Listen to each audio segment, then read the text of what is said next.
readapting because I don't think she's worn clothes in a month. Every time I see her, she's running around her underwear. I swear, she just. Betsy's Jeremiah is 5 months old. He weighs 20 pounds. Mm-hmm. She said, yeah, Mom, he's rolled over once. He's too big. He can't even roll over. I think that's all he could do is roll. Wow. I'd be doing anything for a start like that for my kids. Oh, do you have little ones? Yeah, they were both early and. Yeah. Yeah, he's a big one. On the flip side, my daughter-in-law. Hey, has Bean, to- this is Jeff. Oh, I Jeff. can walk. I don't have to roll. I can also dance. Oh, there you go. I think I'd rather see you dance. I had to laugh.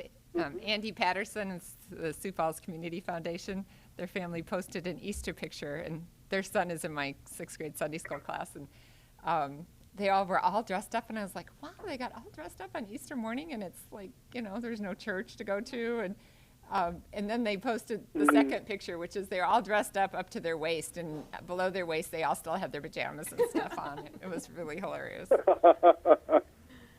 Oh, that's cute.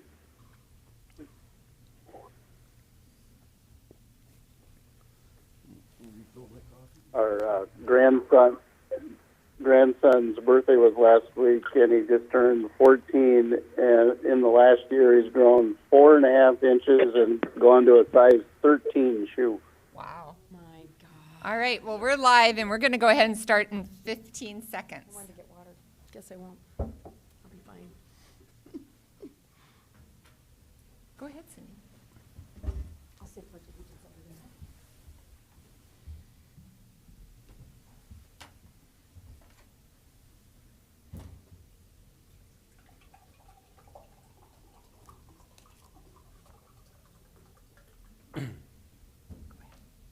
You go ahead.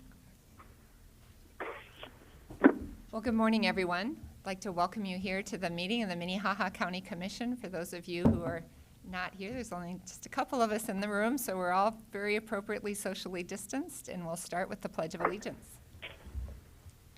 I pledge allegiance to the flag of the United States of America and to the republic for which it stands, one nation, God, one nation, indivisible, with liberty and justice for indivisible, all. with liberty and justice for all. Well, we have Commissioners Heiberger and Karski here with us live, and we have Commissioners Benega and Barth here via teleconference. And so we're going to have a normal meeting as possible. We've asked the folks who will be presenting to just wait out socially distanced down the hallway so that then they will come in as we hear their particular item. We didn't have a meeting last week, and we're not scheduled to have a meeting this week, so this might be a little bit of a long meeting. And I appreciate everybody's patience. All right, with that, meeting documents are available for review down next to Commissioner Heiberger. Please remember to silence your cell phone. And Carol or Craig are around if you need a listening device. Takes us to our first item, routine business. Consider a motion to approve the agenda. So moved. Second. Motion and a second. Roll call vote, please. Barth, Aye. Benega, Aye. Heiberger, Aye. Karski, Aye. Bender. Aye. Motion passes unanimously. Next item is to approve the meeting minutes. First, we have the special commission meeting on March 27th, 2020. Motion to approve the minutes. Second. Motion and a second. Roll call vote, please. Benega, Aye. Heiberger, Aye. Karski, Aye. Barth, Aye. Bender. Aye. Motion passes unanimously. Next item is to approve the commission meeting minutes for March 31st, 2020. Motion to approve. Second. Motion and a second. Roll call vote, please. Heiberger, Aye. Karski, Aye. Barth, Aye. Benega, Aye. Bender. Aye. Motion passes unanimously. Thank you. Next item are bills to be paid in the amount of $5,083,357. Pay the bills. Second. And a second. Are there any comments? It's kind of astounding how much bills stack up when you just have 2 meetings a month. So motion and a second. Roll call vote, please. Karski, Aye. Barth, Aye. Benega,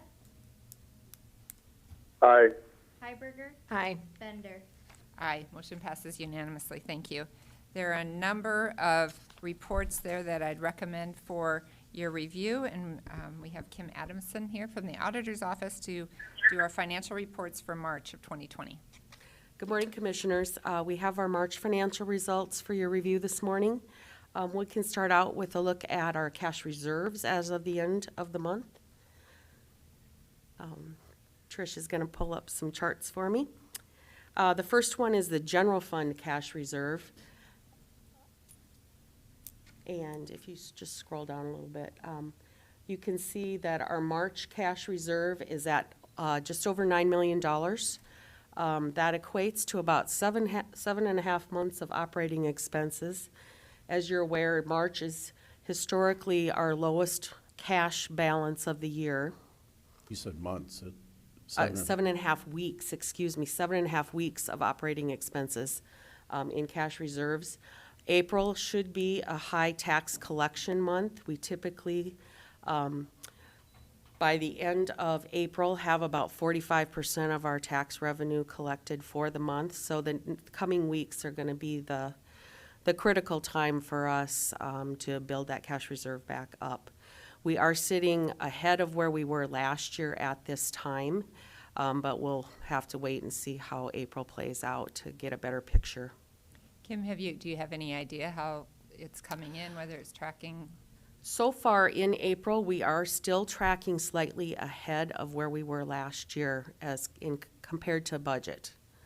But the heaviest collections are going to hit after April 15th.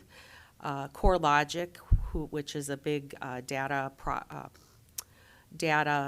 company, submits the escrow balances for our property tax payments. We should get that file in the next week to 10 days, and that will contain the escrow payments from about 30 different financial institutions in our area. So that's when we'll see the bulk of our tax collections come in. Kim, I know you've gone back and looked at some prior recessions to see how our collections have been on property taxes. I don't know if you want to visit about that now, or if you were planning to talk about that later. Yes, we have a graph on revenues, which we can get into those details a little further. Perfect, thank you. Okay. We also now have a chart of the highway fund cash balance, and that's sitting at about $11 million, which is consistent with where it has been historically at this time of the year. No real concerns with cash in the highway fund. Next, we've got some charts of our operating expenses. Year to date, countywide, we've spent 25% of our operating budget. That compares to 25.4% in March of 2019. So we're running slightly below budget, less budget used through the end of March compared to last year. The biggest savings has been in salaries and benefits, where we've spent 25.6% of our budget compared to 26.5% last year. And then our other operating expenses are slightly higher as a percentage of budget at 23.6% compared to 23.1%. So no real concerns with expense budgets at this time. And lastly, we've got a graph of our revenues. Overall, the county is at 11.3% of budgeted revenue through the end of March. The property tax portion of that, we're at 7.6% of budget compared to 7% in 2019. So we're tracking a little bit ahead of where we were last year as a percentage of budget. The other revenues are below where we were as a percentage of budget, but no real concerns with collections there.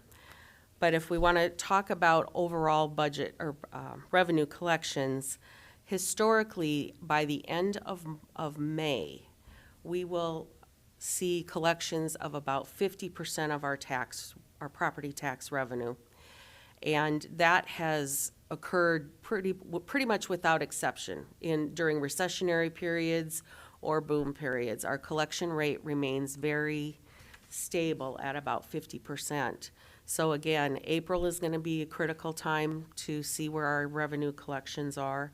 And then we'll have a few more that trickle into May because of timing of payments being mailed in and how quickly we can get those bank files posted that we get from CoreLogic. Thank you. Any questions for Kim? I think this might be the one time where having our budget completely dependent on property taxes is helpful. Normally, we're grousing that we don't get sales tax, but at least property tax has been a pretty consistent source of income. That's some of true. the other income that we get is less dependable, but we've recognized that over the years, and we usually budget pretty conservatively for some of Right. that. Right. Commissioner Heiberger. When I was going through these yesterday, I just noticed the treasurer's report is again missing this month.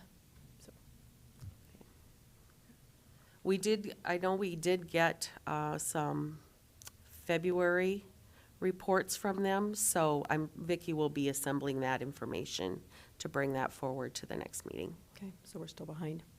Just a little bit. They are working on March now. Okay. Anything else?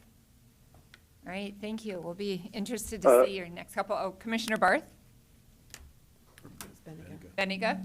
Benega? Actually, it was Commissioner Benning. I just have a quick question for Kim. If someone uses the GovTech software, how long of a delay is that to get the files to record the deposit in our facility or our bank? We're getting those funds usually in 3 to 5 business days. And we are seeing collections that are averaging $1 million a day through that website. I know that yesterday's were 1.7 million, and we're going to see that ramping up now that we're entering the second half of April. We'll see more taxpayers getting online to make those payments, in addition to the escrow payments we expect. Right. So the GovTech system is working and working well, it sounds like. Very well, yes. Yeah, it's been a great addition. Good Thank option you. for taxpayers. All right. Okay, thank you. Commissioner Karski.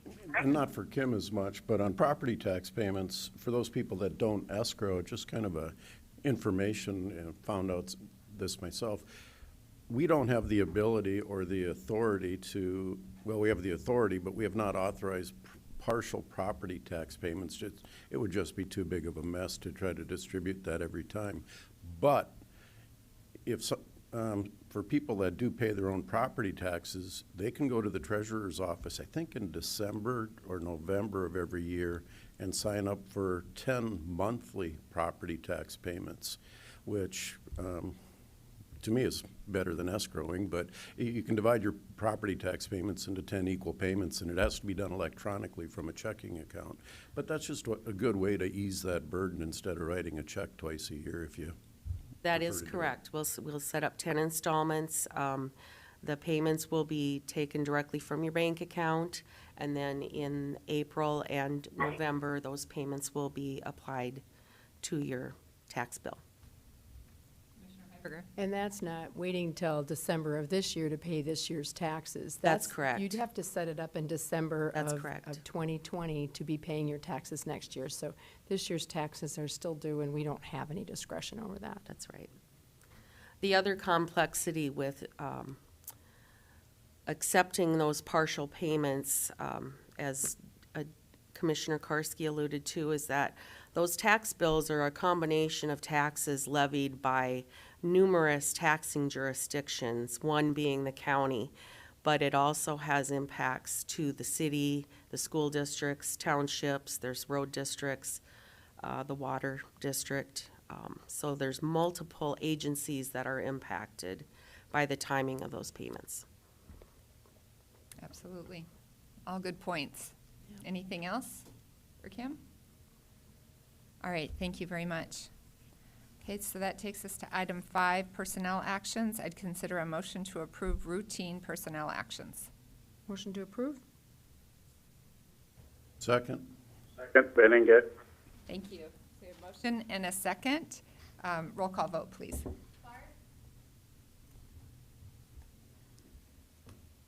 Barth? Aye. Benega. Aye. Heiberger. Aye. Aye. Karski. Aye. Bender. Aye. Motion passes unanimously. Good morning, Carrie. Good morning, Carrie Deaver from Human Resources. I have the following significant employee anniversaries for April of 2020.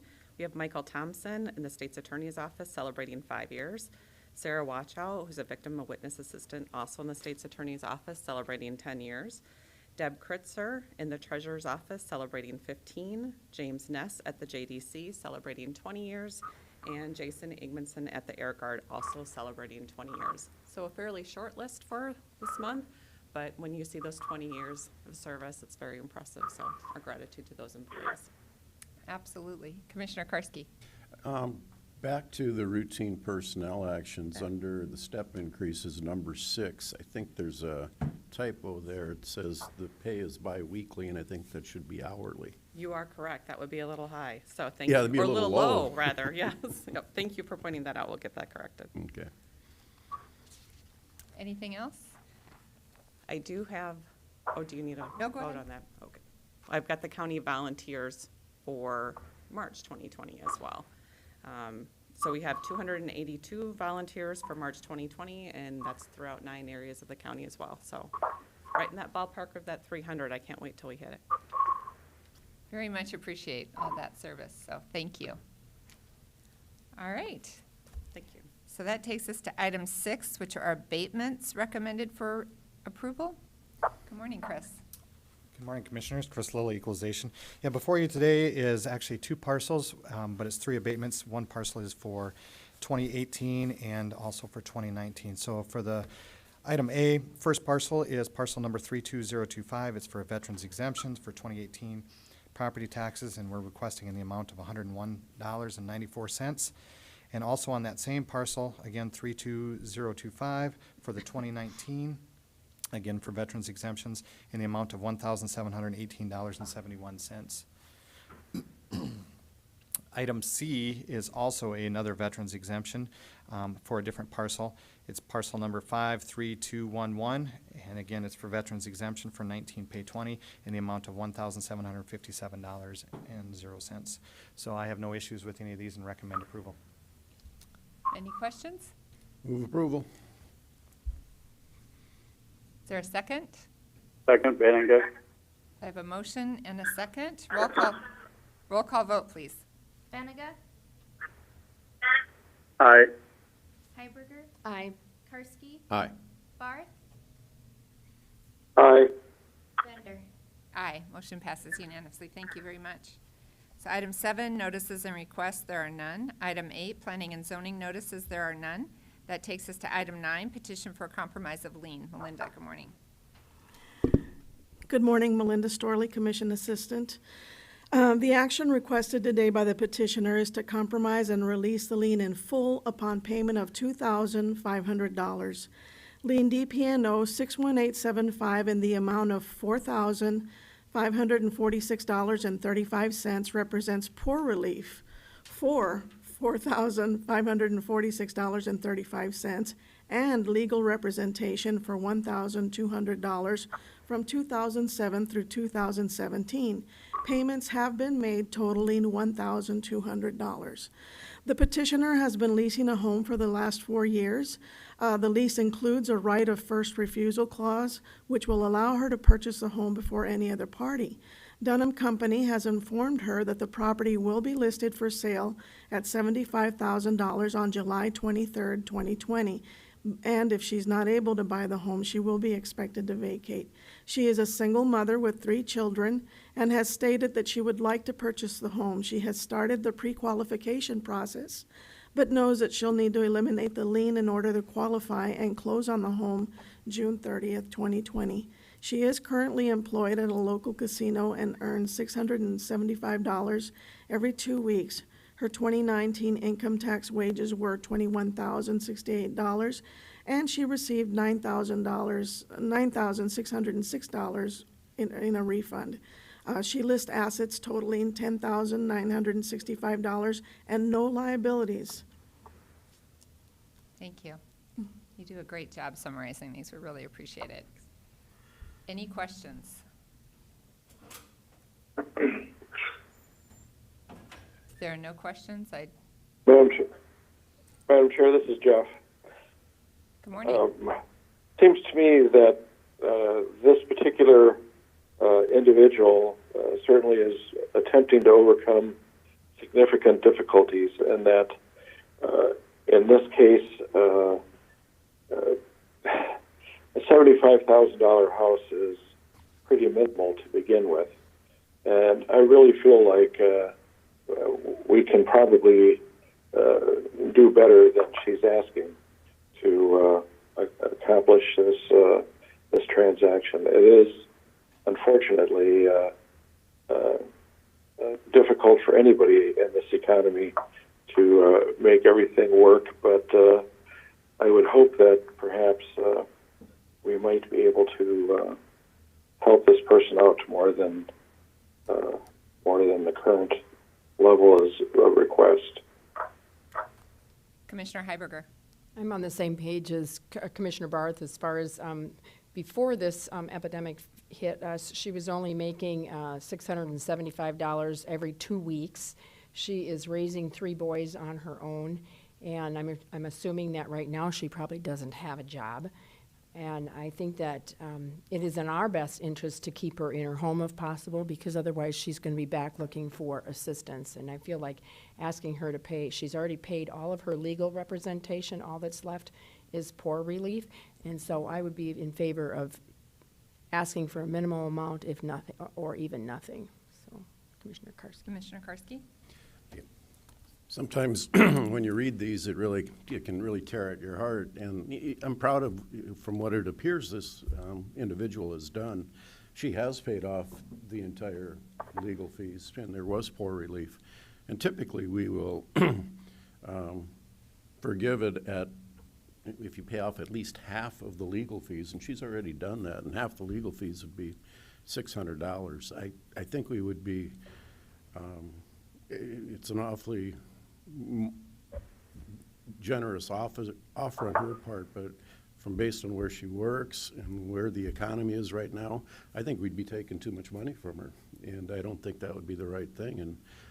And I would be willing to settle for $600, half of the what she's already paid basically towards the legal fees, but that's just the first offer, I guess, on my part. Any other comments? I think I'd be looking for a Madam motion. Chair, it's Jeff. I really think that with the economy and everything the way it is, I would make a motion to forgive the entire remaining amount. I mean, there's certainly been consistent and long-term efforts to pay off this debt, and I deeply appreciate that. But I think we should just let it go at this point. They've paid quite a bit, and while they still owe quite a bit, I think it would be in our best interest to let it go. I'll second that motion.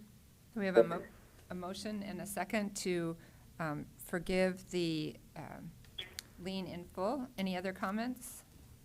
Commissioner Heiberger. Just one that what we are forgiving is 100% poor relief. And like I said before, a woman with 3 children trying to stay in a house and keep those kids in the same school district is super important to them. Okay.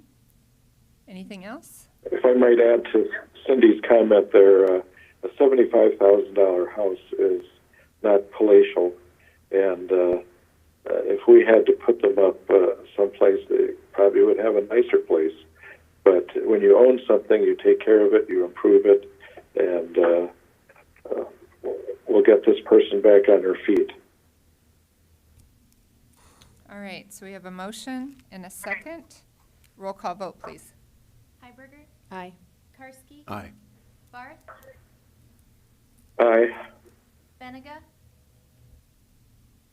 Aye. Bender. Aye. Motion passes unanimously. Thank you very much. So this takes us to our opportunity for public comment. Is there anyone here who'd like to speak? All right, well, that will take us. Madam Chair, I have a question. Yes? This is Jeff. Is anybody there? We have a lot of people that are waiting in the hallway, spaced down the hallway. We're asking people to come in Okay. one at a time. We do have members of the Right. press here. So, all right, Thank you. we're gonna start our regular business, item 10, which is a COVID update. And we have a number of different individuals who will be presenting and giving us an update.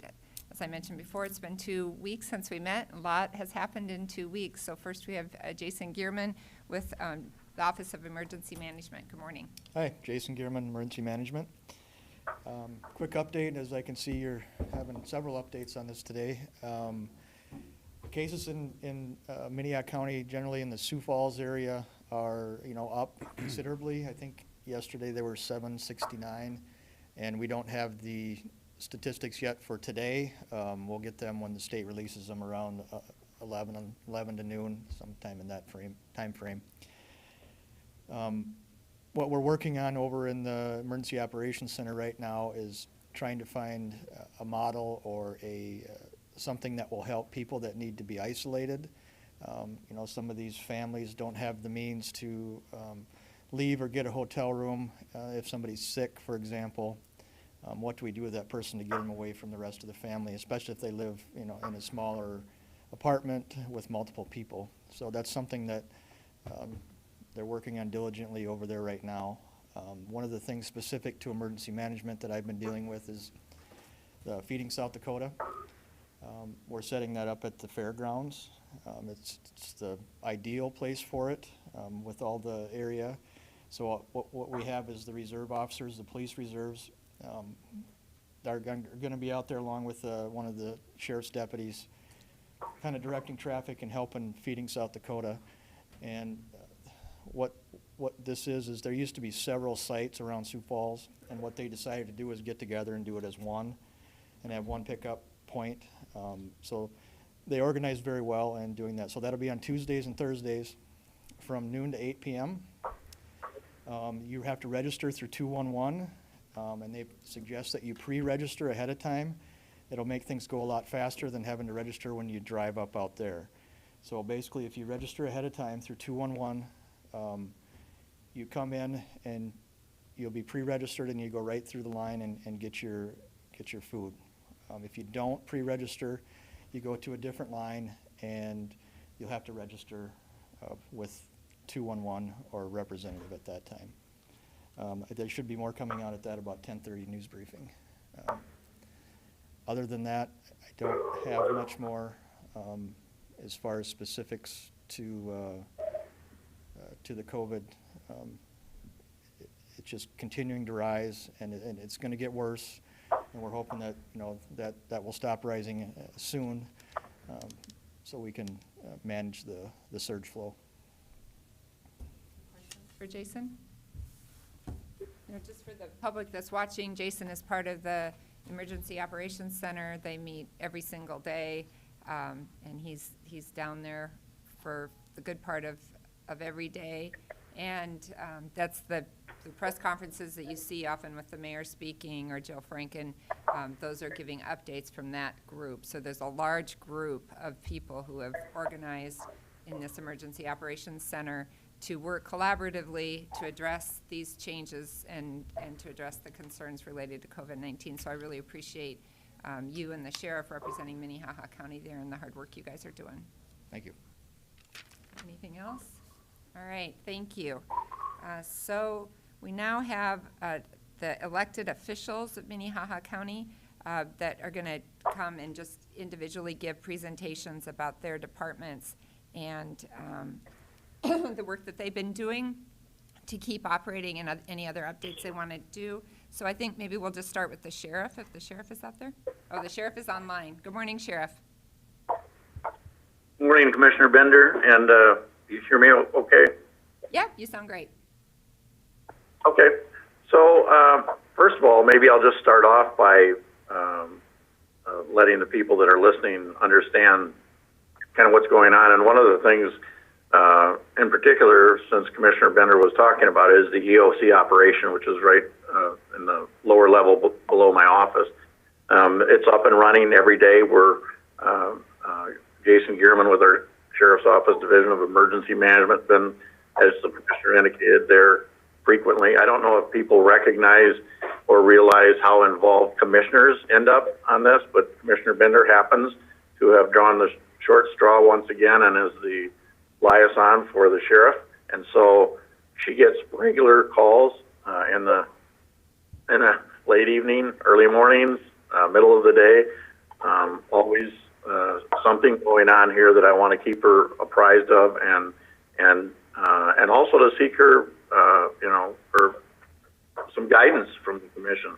So as both the chair and the liaison to the sheriff's office, she spends a lot of time on the phone with the sheriff, and it's very. I'm very blessed to have a commissioner that's willing to be as engaged as she is, because there's just a lot going on. It's every day we're changing processes and policies and adjusting the way we do our business of preserving peace and protecting life and property in our county. And it comes with, we're constantly receiving new best practices. We're hearing about new CDC recommendations, new recommendations from the South Dakota Department of Health. Those are ones that we follow very closely. Recommendations for dealing with inmates, how to screen inmates, how to isolate inmates, how to best avoid exposure of your staff and the inmates that we have in our jail to the virus. So there's just always something going on, and it's there's a lot of balls in the air.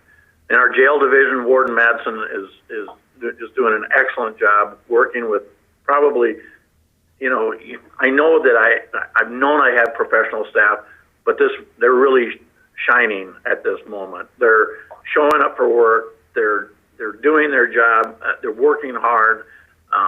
They're not able to work from home. I need an officer sitting at a post in a jail. I have to have that officer there, and they're just doing a tremendous job for us. We made some adjustments. Our 24/7 program, where we used to do about 350 twice-a-day tests, where they'd come in and blow in a portable breath test.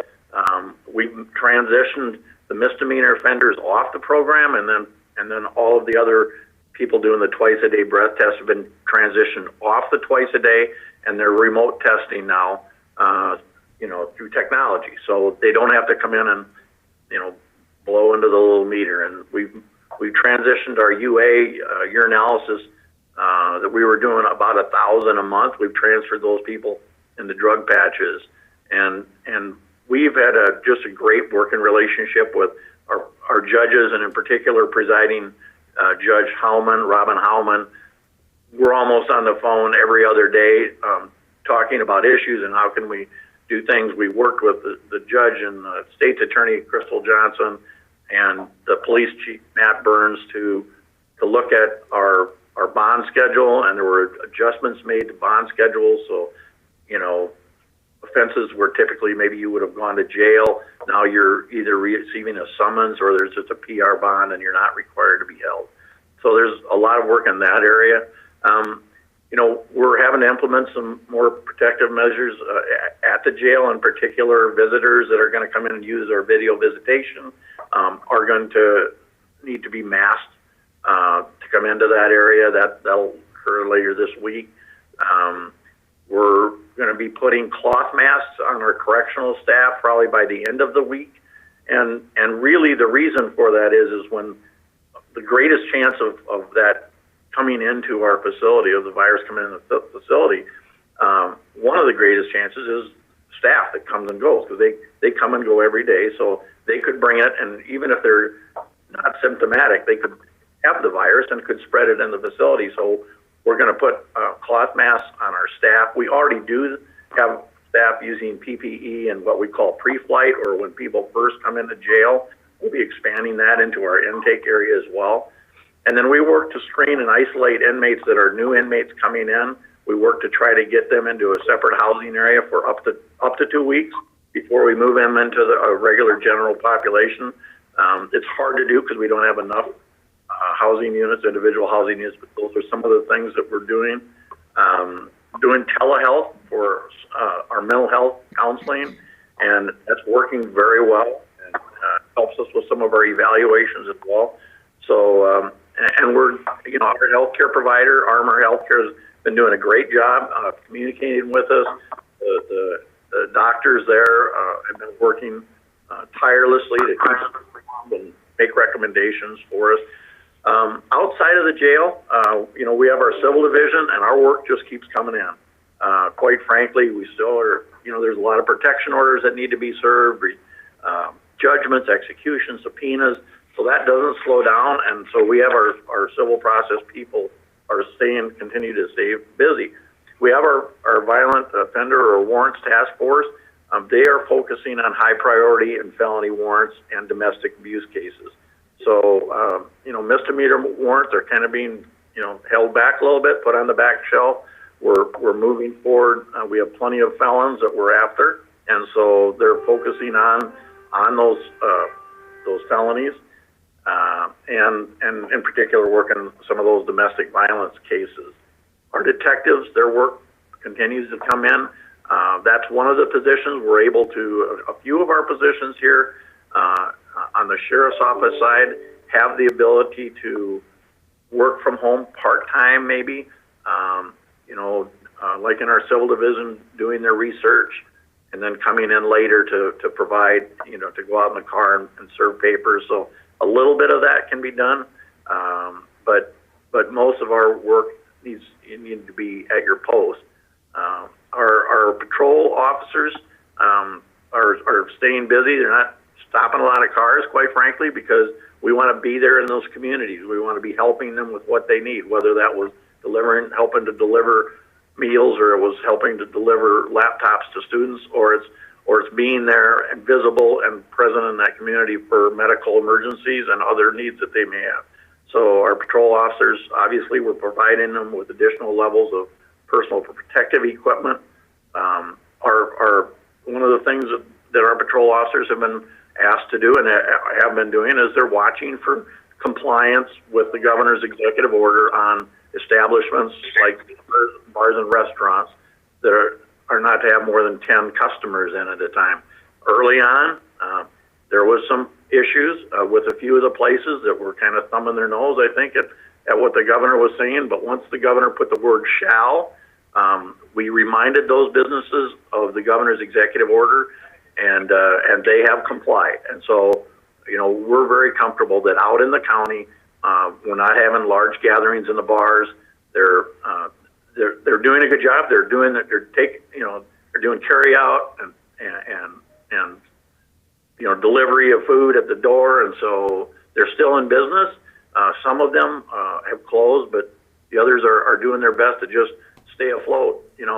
For our deputies in charge, people are having a tough time with it. In the city and in the county, there's a lot of difficult conversations occurring across the kitchen table between husbands and wives, whether you're unemployed now, suddenly unemployed, or you're in our ag industry and suddenly find out that you have no market for your hogs, and now a plant closing in Iowa that could affect our beef producers. So there's a lot of stress, a lot of heartache.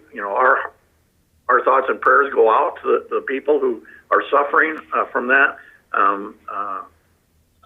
Talk a little bit more about our police reserves. These are volunteers that come in and work in hazardous situations sometimes.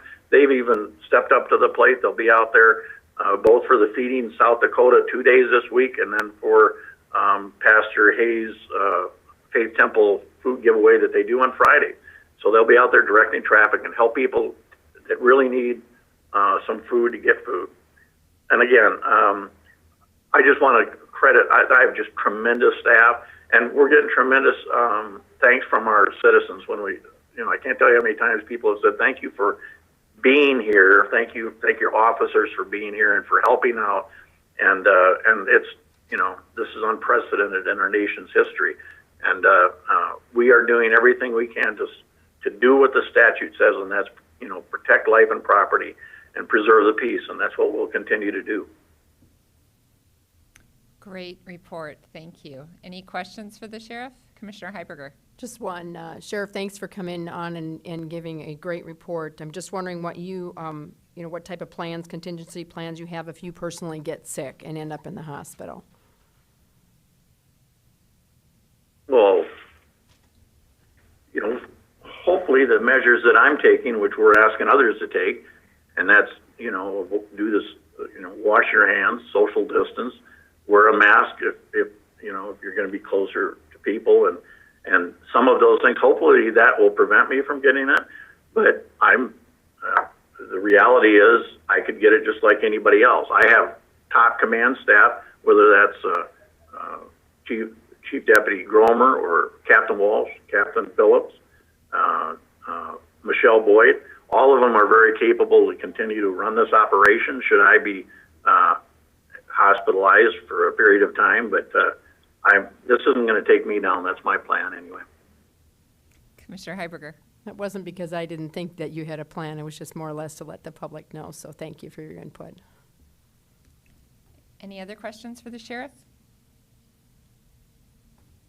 Well, Sheriff, once again, I just so thankful for you and your staff. You know, I know that it gets said that if you're worried about getting sick, just stay home, but that doesn't work for your staff. And we appreciate the fact that they're willing to come to work every day to protect all of us and take the risks that are out there when you're interacting with the public. So thank you very much. Thank you, Commissioners. All right, I think the next person up is the state's attorney, Crystal Johnson. Good morning. Good morning. I'm Crystal Johnson. I'm the state's attorney. Kind of piggybacking a little bit on what the sheriff said, we've been working with the sheriff's office, the police department, with Judge Howman and the Second Circuit on probably one of the biggest things. And the first thing we did was amending the bond schedule, working on reducing the number of people who were actually having to book into jail, moving to a bunch of citations, things that we had dealt with, we were trying to do with the MacArthur Foundation, kind of ended up pushing that forward a little bit. So we were working on citations, amending bond schedules, so if people were getting arrested, they were automatically a PR bond if we had to book them in. But certainly some offenses we had to leave the same. Along those lines, the Chief Justice of the Supreme Court suspended the 180-day rule, which is a big rule for us in the criminal justice system because defendants have a right to be brought to trial within 180 days of arrest. Right now we're in very uncertain times, and with the public order of not having more than 10 people gather at a time, that certainly reduces our ability to select juries because usually we have panels of 30 upwards to 100 people depending on the case coming in for jury selection. But while the Supreme Court has suspended the 180-day rule, our office is still under other time restraints. If somebody is arrested and they're held in jail on an assault, we have to present a case to the grand jury within 15 days or have a preliminary hearing. If they're outside of, if they're released from custody once they make that first appearance, we have to do it within 45 days. And so we still have time restraints that we are obligated to provide under. Our grand juries typically meet 2 times a week. What we've done is we are trying to consolidate and triage grand jury cases, and we brought our grand jury down to 1 day a week, where they are having to come into the courthouse. They are taking the measures. We're providing the sanitary wipes. We're providing the hand sanitizers, whatever it can be to try to make it as safe as they can and to allow them to spread out as far as they want to. But we're still under those obligations to present cases to the grand jury. Because even though we're under a quarantine, what we've noticed is that our crime has not stopped. In a 2.5-week time period between March 15th to April 3rd, our domestic violence reports with the Sioux Falls Police Department were up 37. That's a very short period of time to have a skyrocket of those. One of those was a homicide case. 2 of them were attempted murder cases. And so we are having an increase in domestic-related crime, and those are the types of cases where certainly there is a public risk that we can't, while we're triaging cases to grand jury, those are certainly not cases that we can put off or delay in presenting that information. The courthouse is still open. We are still having to be present in the courtrooms to staff the courtrooms. Some of our attorneys have been appearing by Zoom or other electronic means to handle their court appearances. This week, for example, when kind of the quarantine started, our law enforcement were citing people 4 weeks out to go to court. Then at some point when we realized this was going to be a longer haul than we expected, they started citing them into 2 weeks. And so, for example, this morning, we haven't had court for 4 days, and where we typically have one courtroom appearance at 9 a.m., we have 3 courts going. And so instead of staffing one courtroom, we're having to staff 3 courtrooms because we're trying to separate out the number of people who appear in a courtroom. And so we have 3 different courtrooms running what we would call first appearance court. And so we are staffing them. We are, I have an incredible staff that is putting their nose down and getting the work done.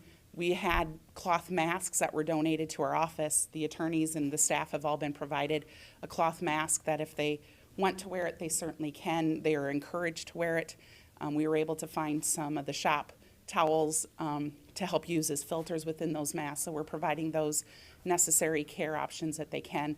But much like the sheriff, we can't quite stop working. We can't while we're under a quarantine, and there's just some things we can't do from home. We're running about half staff in the office. Half of our secretaries, half of our attorneys show up. We try to make sure all the courtrooms are covered. And then if people don't have a need to be in the office, they have the capabilities of working from home. We worked with Monty and IT, and so the attorneys who have the tablets can go home and log into their desktop. Those that have home computers have the capabilities of using the VPN and logging into their work computer from home. And so our staff has all been, and attorneys have all been able to work from home. We have a couple people in our office who are working split shifts. So our digital discovery technicians, we have one that's working in the day, and we have one that comes in at about 6 p.m. and works until, I think he said about 2 a.m., working on doing things. So we're working on, they're in a closed, confined environment, so they're doing that to separate. Then working with the sheriff, things that I think we're going to start seeing more and more are people who are perhaps positive or potentially positive. We had one yesterday where they are coughing in the face of law enforcement, where our law enforcement are doing their duty and obligation to keep our community safe, but yet exposing themselves. And so we're working with the sheriff and the police department on how to handle those. We're working with the sheriff's office and the police department and the court system on what to do if somebody just violates a quarantine order. If we have somebody who is under a quarantine but refuses to follow that order and intentionally tries to expose other members of the community, what we're going to do when we come up with that. And I think we have a game plan in place to hopefully keep that as limited as possible. There's other places in our state that are dealing with that, so hopefully we are ready to deal with that when it becomes an issue. Great report. Questions? Commissioner Karski. I guess I have 2 questions. One, are you able to convene a grand jury electronically? Do they have to meet in person? That's one of the things we're looking for. One of our concerns is that where they sit and listen to evidence and where they deliberate are 2 separate rooms. Okay. Because where they sit and deliberate is a microphoned room that things are recorded. Our grand jury isn't taken by court reporter, it's taken by Court Smart. And so if it's spoken into the microphone, it's then recorded. But deliberations need to be confidential and in private, and so they go to a different room to deliberate. The other issue we have is that we would at least need the foreperson to come in and sign the indictments, because they would either have to sign a true bill or not a true bill, whatever they determine it to be. But it's one of those things that we are trying to determine. We've had an order signed by Judge Howman where we've consolidated our grand juries. So if we have some that get sick, or if we have some who fall under the stay-at-home order where they're over the age of 65 or have a serious health condition, we can kind of pick from some of our other grand juries, because we've went from 6 to 3. But it's certainly one of the things we're trying to determine if we have those capabilities. The only issue we have is they move from room to room, and so we can't quite keep them on a computer screen and have them deliberate on what would be an open record. Okay.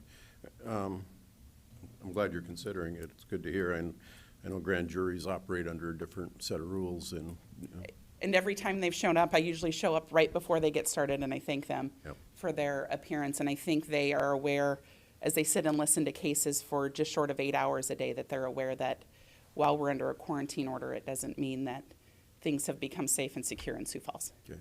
And then the second question, the individual that coughed or intentionally tries to transmit body fluids, does that up the charges?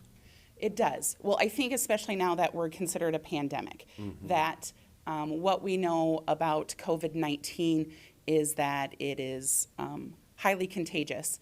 And so if we're looking at somebody who we suspect to be positive, that we have a reason to think might be positive, and they turn and purposely cough at an officer, they spit on an officer, typically that would be a sliming charge, which would be a Class 1 misdemeanor. But given the pandemic and our public health emergency, what we're looking at now is either a simple assault on law enforcement, or perhaps a simple assault if it was a general public, or an aggravated assault on law enforcement if we have reason to suspect them to be positive, because we know that it is highly contagious. We know it is a very dangerous disease. And we don't know, it depends on the person and what the outcome is, but we don't know that when you are turning to cough on somebody. Other questions? I would just really like Madam Chair, this is Jeff. Yes, Commissioner Barth. It just seems to me that if someone claims to be positive for the disease and is actually acting as a terrorist, that 14 days in solitary confinement could decide if they have it or not. Yes, it could. I think one of the concerns we have is our jail capabilities of wanting to put one person in one cell by themselves without exposing the other 400 people or whoever we have in the jail, along with the correctional staff.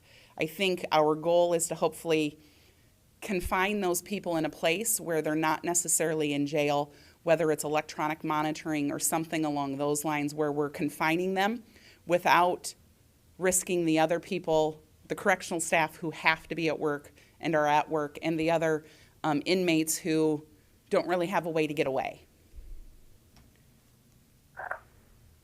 Any further questions? Thank you.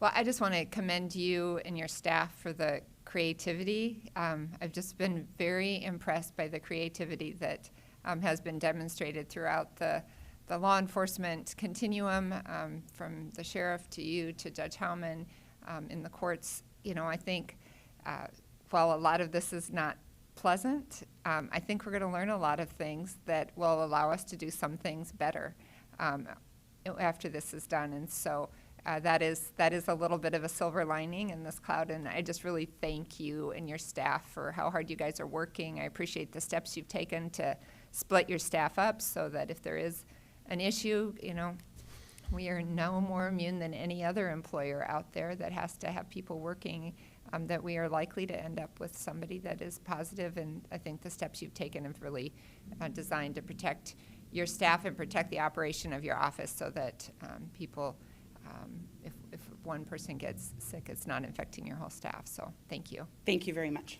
All right. Thanks. Thank you. All right. I think we'll, the Register of Deeds. Julie Risty. Good morning.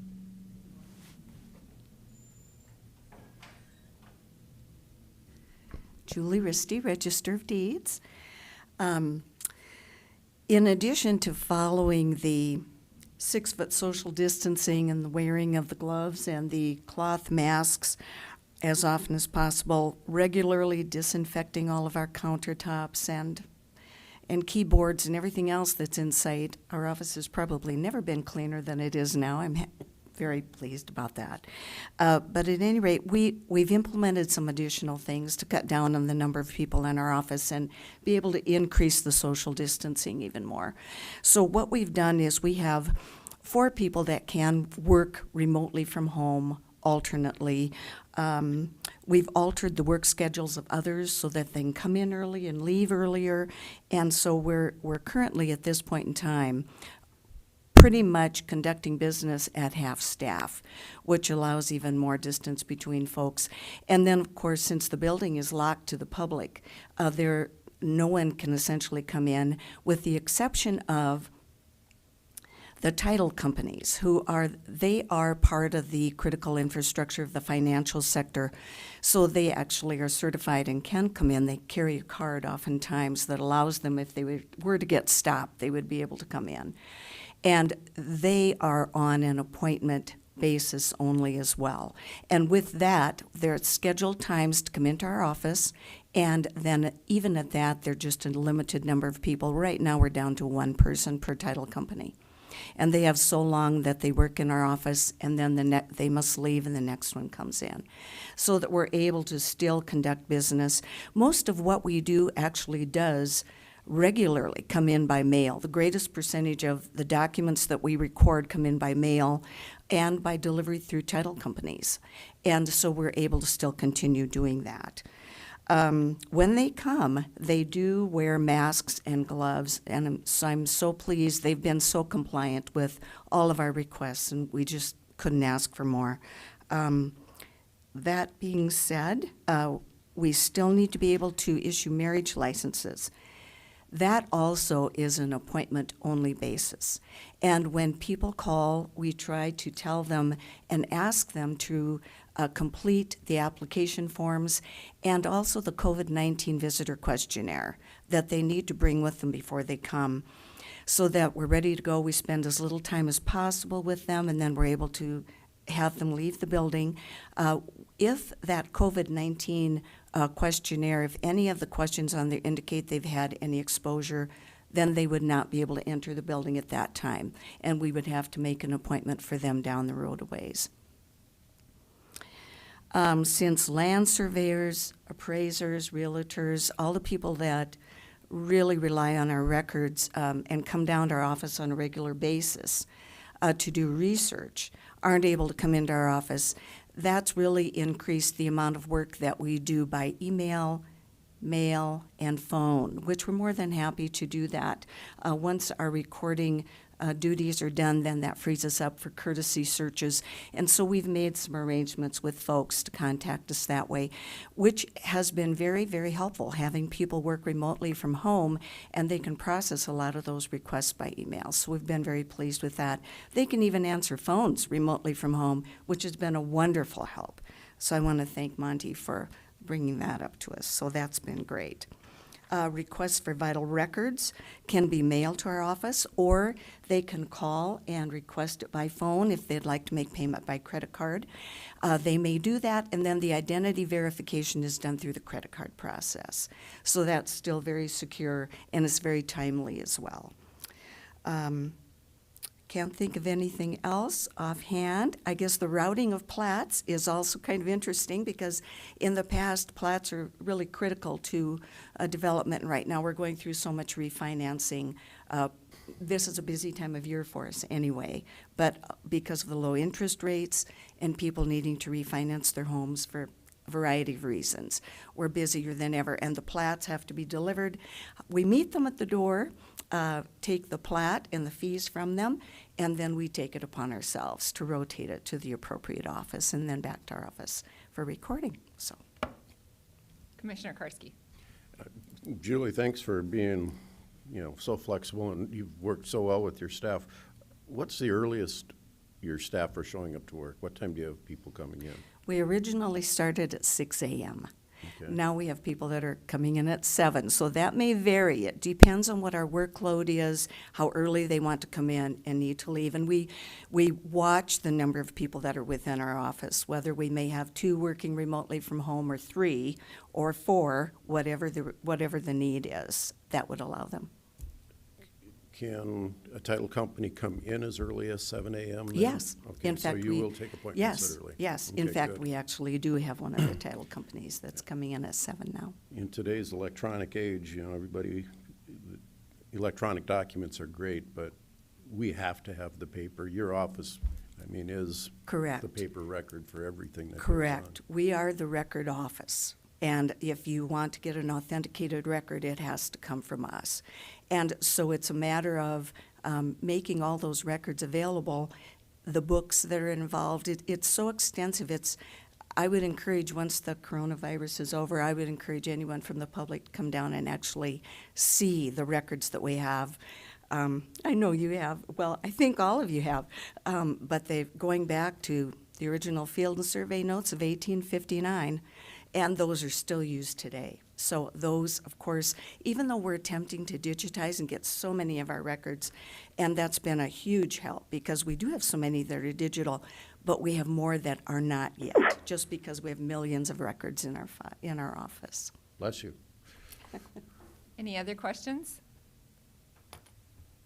Great report. We again thank you for being Well, flexible and getting your business, yeah. getting the business done at your Thank office. you. So, I thank you. appreciate your support also. It's difficult with half staff keeping up with the huge amount of workload, but we're doing it. I have a great staff, and they work hard. Appreciate your support. Thank you. Thank you. Next, I'd invite the auditor, Bob Litz.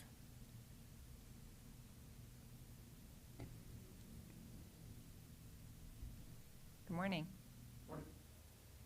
For those of you who happen to be watching or listening, we've got everybody out in the hallway to appropriately social distance, so people are filing in and out. We appreciate that.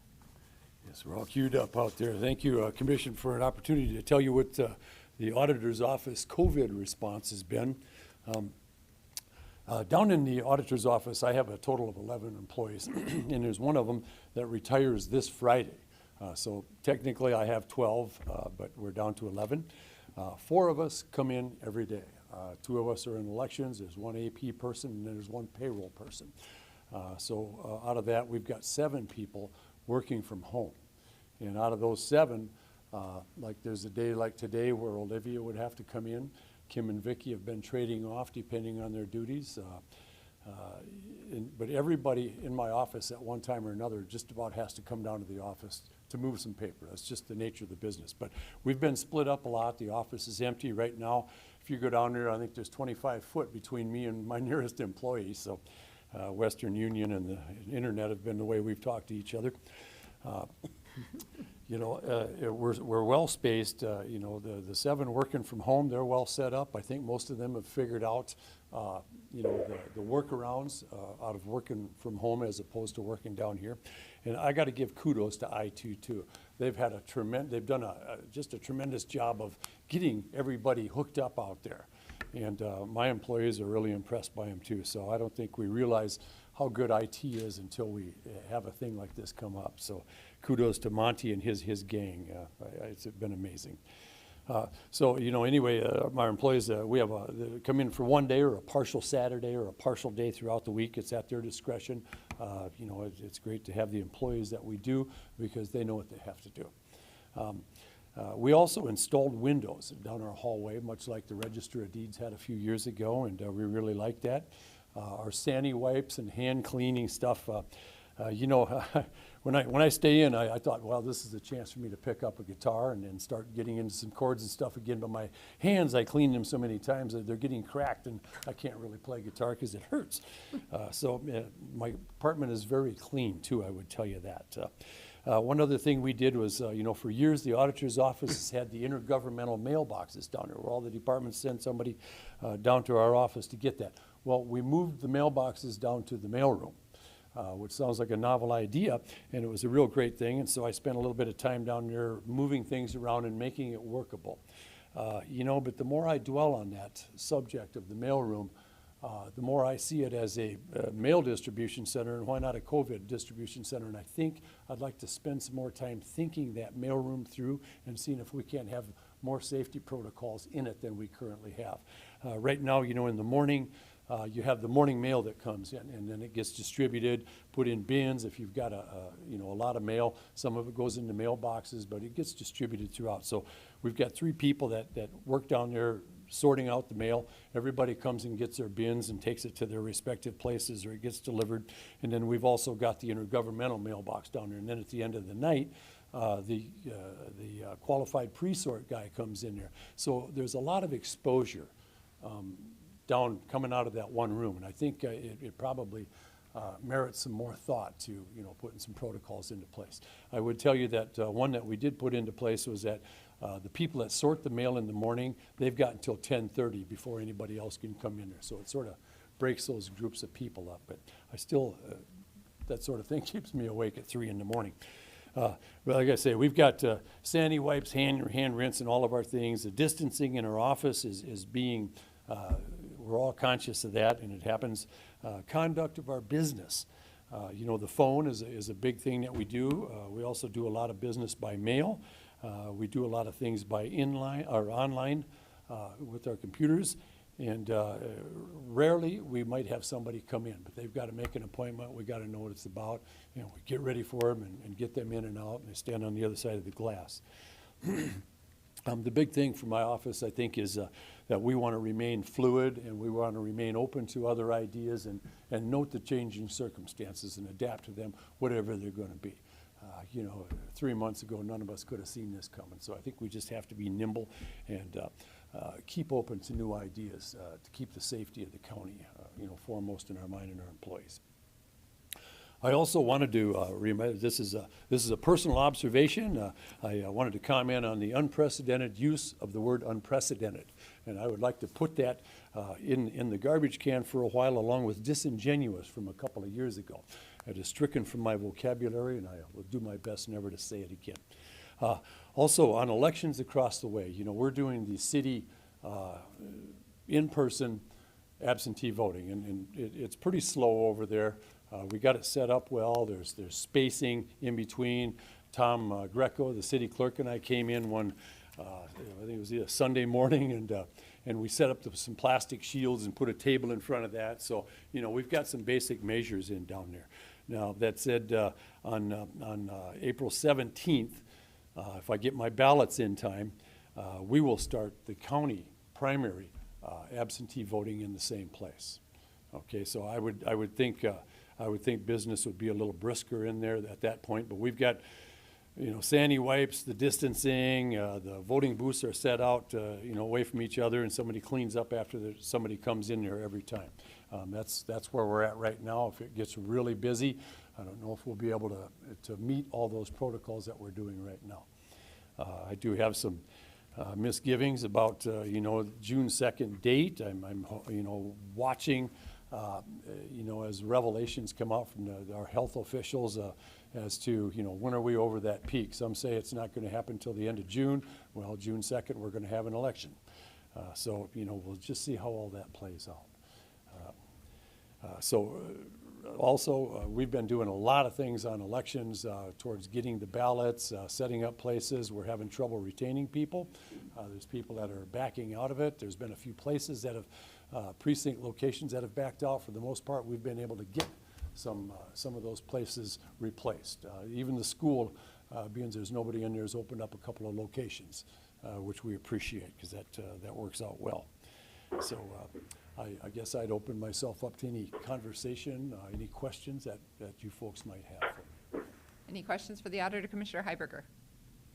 Thanks, Bob. It sounds like you're doing a really good job of social distancing and doing everything you can in your office. And you and I talked about this briefly, but about a week or so ago, but maybe you could just talk a little bit about what you would do if you were sick and just because you are an important part of elections coming up, and so what your plans are. And I know it's kind of a fluid situation, but if you want to talk a little bit about it, that'd be great. Well, you know, every day is kind of a fluid situation for this election because Tom and I are working towards putting it together. And we've got a lot of people call it a combined election. It's not truly a combined election because a combined election, you've got everything on one ballot. Tom had already ordered his ballots and had them in there. So we are going to be, I guess the best way to characterize this election will be that we are going to hold them simultaneously or in conjunction. So when you go to your polling places, and we hope to have all the regular polling places, the city will have one check-in desk and the county will have a check-in desk. I've also ordered 150 of the clear plastic shields, and then also every precinct will have 2 of these safety kits, you know, with sanitizing things that I've ordered for them. I've had some money hanging around since 2004 in the forms of HAVA funds, and I think it's time to use those up on those items. Been saving them for a rainy day, and I believe this qualifies.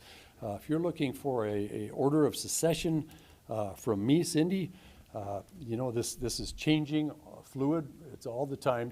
And I have not had the ability to have somebody follow me around and talk about these things. Mr. Greco and I, you know, we talk every day and we make plans every day, and for the most part they are in place. My plan is to go ahead with this election on the 2nd.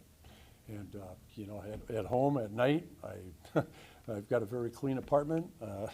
I don't go out on the weekends. I don't do anything. I'm doing the best to keep myself healthy, Cindy. That is my plan at this point. There's a lot going on. I hope to have a lot of these things in place I will be able to work elections from home when the general election comes up and the big month that I will be calling people. If we're still under this sort of a situation, I will do that from home. But right now, I try to think the things that I can do from home, and it's very difficult. So Commissioner Karski. Today was supposed to be the city election, correct? 14th, that's right.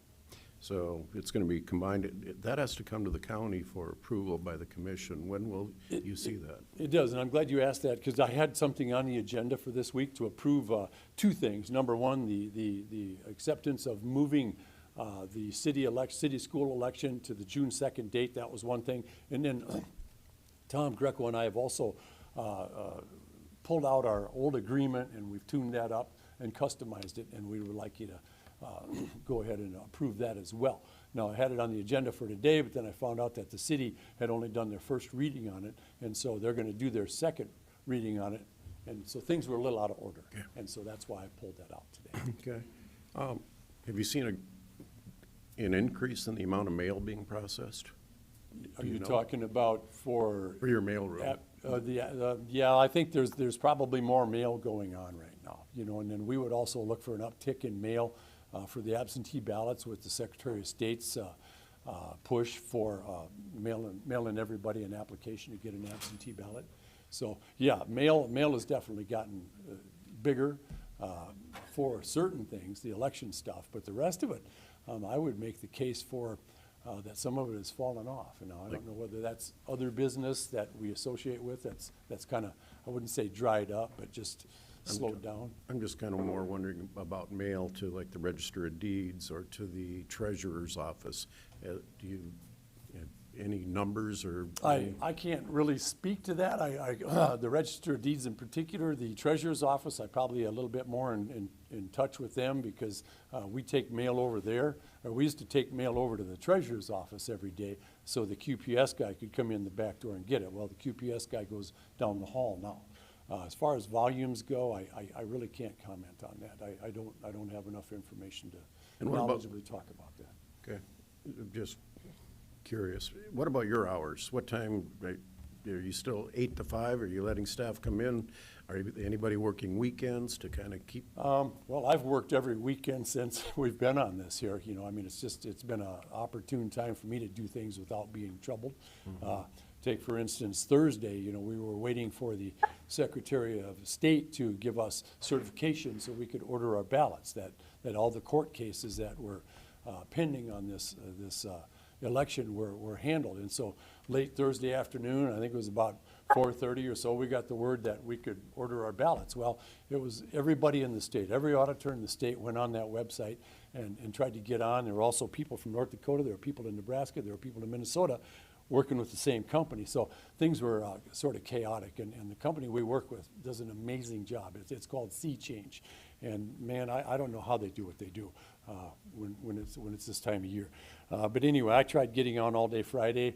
I'm an older person. I'm a little bit challenged on the internet sometimes. So the first couple of times, my work gets rejected. I think, well, it's on me. But by the fourth time, I'd come to the conclusion it was no longer on me. And so I came in Saturday, and things went well. And then I came in Sunday and did some more. So for me, working on the weekends is a big deal because I don't get, there's nobody else around that I have to answer to or no fires to put out. So that works. I've also had other employees come in on Saturdays to do that. So as far as, the office hours, we are open from 8 until 5 doing business. I got an employee that drives in from Iowa, from Archwood, and she's usually there by 7:30 in the morning. We were staggering everybody, so we didn't all line up there, but now that most of my office is cleared out and the social distancing is there automatically, we decided to go back to the 8 o'clock thing. So are you allowing your staff to be flexible in their hours? I have told them they can do whatever they want. As far as being flexible, as far as working from home, yes, no, that's been made very clear. Probably a week and a half ago or 2 weeks ago on a Thursday, I just said, maybe some of us in this office have got to think about working from home. And by the next Monday, my office was pretty cleared out. So they took it to heart, and everybody took it seriously and got it done. So once again, I got to give credit to the IT department. I don't know how they did what they did, but boy, they sure did it well. We're very fortunate. We've got a great team. Any other questions? All right, thank you very much. Thank you. And I'd Appreciate it. invite the treasurer, Pam Nelson.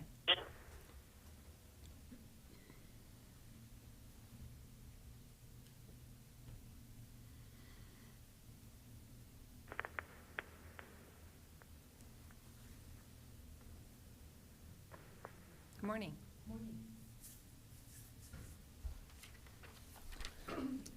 Pam Nelson, the county treasurer. And the purpose of being here, I guess, is to give you an update on how the COVID-19 is affecting our office. I'd start by thanking you guys, because one thing that's happened in the last couple of weeks that's made a huge difference in terms of security and the safety of our employees is the fact that you put in those glass windows that, like Julie's had in her office for quite a while. That makes them, the public farther away, less likely to be contaminating our employees and stuff like that. So that's been a great thing. The other thing is then I thought about putting, and you can thank Hy-Vee probably, because that's where I first saw it, those little plastic partitions between their check stands and stuff to keep them a little farther away from the public. So now we're putting those along to separate the pods in the office, so those people will be more protected than they'd been in the past. We've always been using, in my office for a long time, at least since I've been here, the sanitary wipes. We wipe down the office and hand sanitizer. We wipe down the counter after supposedly every customer, just like they're doing like at Hy-Vee now. And so they'll be more protected in that regard too. So we've done that for a long time. We were having a little problem getting a hold of sanitary wipes. You couldn't order them. We were back ordered. We ordered a couple cases, but we haven't got them yet. But then facilities, Mark Krenz was able to find us some. So he brought us a good supply. So I think that won't be an issue anymore, because Mark has a supply that he's been able to give us. So that makes things a lot better too. In terms of what the office is basically doing now, the majority of people used to do business and come down to the office. When you decided to keep the public out of the building because of COVID-19, then we started doing everything by mail. So right now, if you want to do your vehicles, your choices are you can do it by mail, you can do it online, you can do it by phone, or you can use a self-serve kiosk. So they have options. But I'd say the majority of people are probably doing it by mail. If you want to do property taxes, you can do it by mail. And a lot of people are not happy because they like to pay cash, and they're not comfortable putting the cash in our locked drop box. But you also can do it by mail. You can do it on the phone, by credit card, and then you can do it online as well. So they have options as well. The other thing that we have right now, because of the executive orders and stuff from the governor, and we have at least 5 employees who are going to be gone for the duration of this COVID-19 thing, because they have other health issues that make them more vulnerable. So those people are gone every day for 5 days. So we're short about 8 people, 7 to 8 people every day. 5 are going to be there until the end. A couple of the others, they have children and stuff at home that they have to work with, and the virus and the way they're doing school right now has made those people be able to take, they're only there 3 days a week instead of 5 days a week. But we're making it work.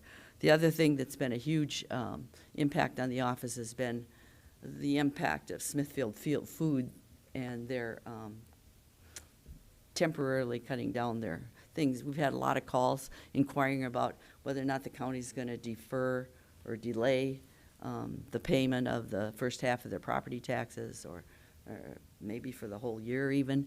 There are a lot of people that have called. Lots of them worked at Smithfield, lots of them work at restaurants, at the mall and places like that. Their employment is not, they don't know for how long they're going to be gone, so they're kind of curious about any options that they might have. It's my understanding as a former legislator that I don't think the commission has the authority to defer those payments, but the legislators could do that. So if the governor deemed it important enough, I guess she could, or serious enough, she could have a special session and the legislators could change it.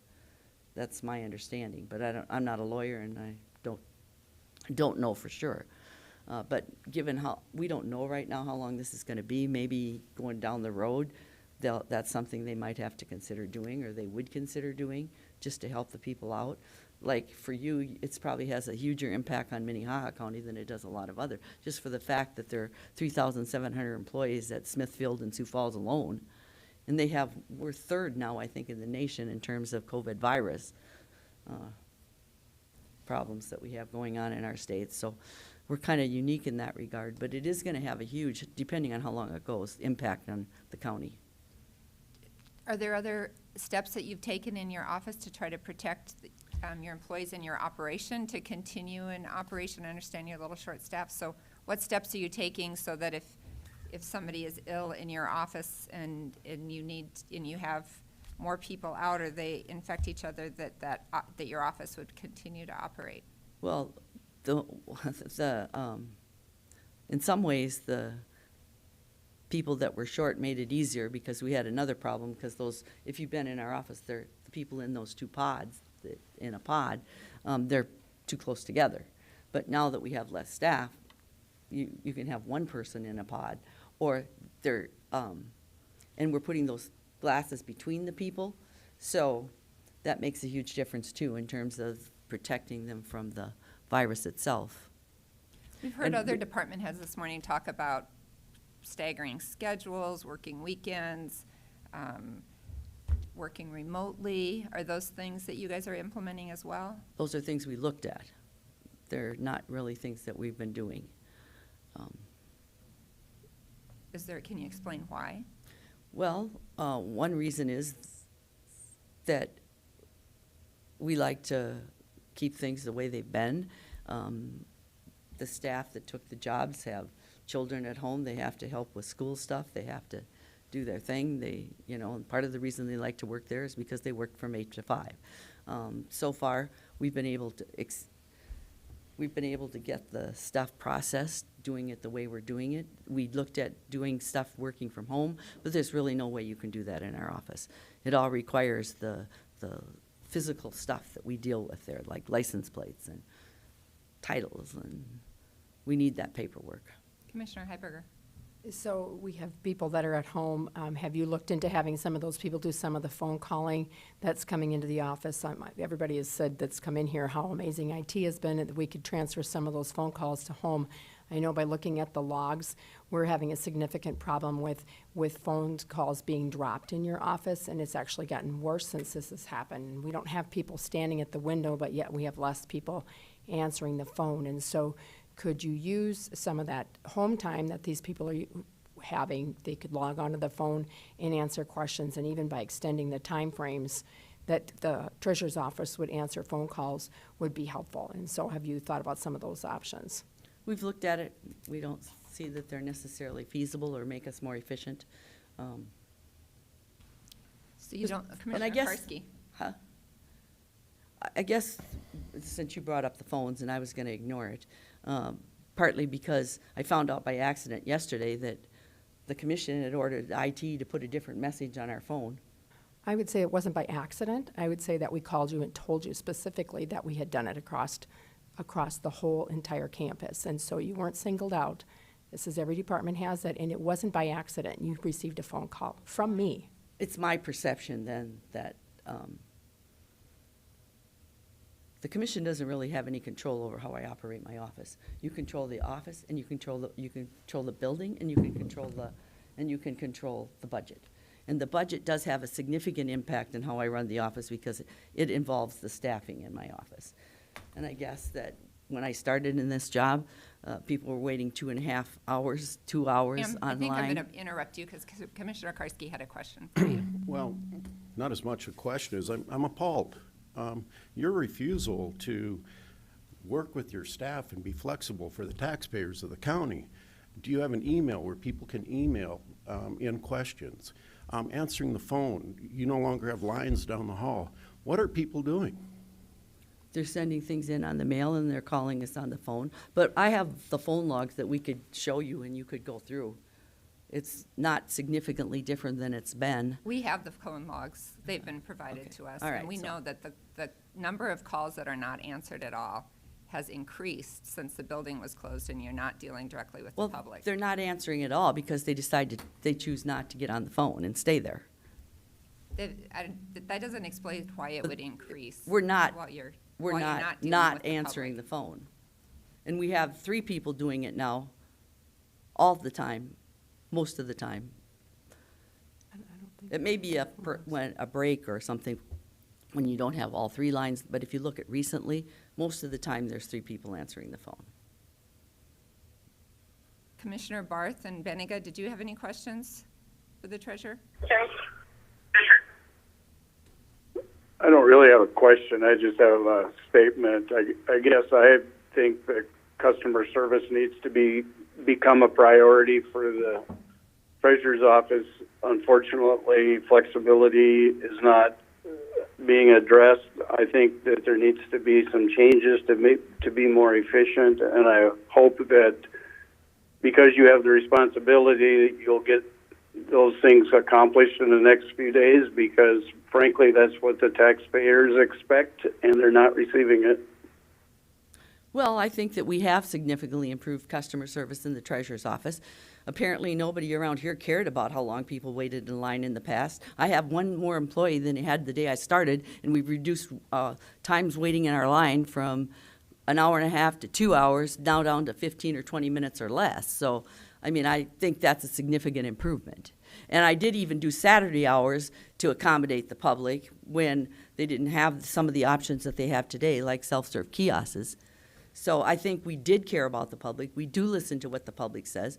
In fact, I told you today some suggestions I've gotten from people who are concerned about the ability they have to pay their property taxes. I also said that there are other things that I'm we gonna could interrupt do you to do again. that. Commissioner And I McGregor guess you has a can fix question. that problem. I've worked for the people of South Dakota and the people in Minnehaha County, and if they decide in November I'm not supposed to be there, problem fixed. Commissioner Heiberger? I would just say that there are no lines right now, and we're still having the continued problem of the phone not being answered. So we don't even have a line. There's no one coming in. That's and because we're they're still- working on the mail, because now people are doing most of their work with the treasurer's office by mail. And then when you do the title transfers and they're not in line, they have to wait until we get to that mail to find out they don't have all we got 3 tray loads full of stuff down there waiting for people who didn't have what they needed, which they would have known when they came to the window. But when they send it in by mail with their title transfers that they bought new vehicles and the RVers and stuff, they don't know that until they get here. So then that slows it down. But they're not at the window, but we're still doing their same customer stuff, only it's being done by mail, it's being done on the phone. And that's I another think reason that the one of- phone thing is a bigger issue than it might have been. Well, so a couple of things. I mean, one, I think this conversation started because Commissioner Heiberger simply asked whether you'd looked at the possibility of addressing the issue of the phones not always being properly answered by utilizing some of the staff that were working from home. And secondly, the phone tree that was put in on your system is really very simple, simply another way, just like the press releases that we provided to the public, so that when they call in, they can, if they want to know about getting their license, they push 1 and they get some information. If they want to talk directly to a person, they push 4. It's a very simple phone tree that just gives another opportunity for folks to get quick information about how to interact with your office. And so I don't see that it could possibly be objectionable. Commissioner Heiberger? Just going to mention, they asked you to move closer to Oh, the they asked me microphone. to I'm move forward. sorry. Thank you. I can't see the people I back know. there, I so apologize. apologize for that.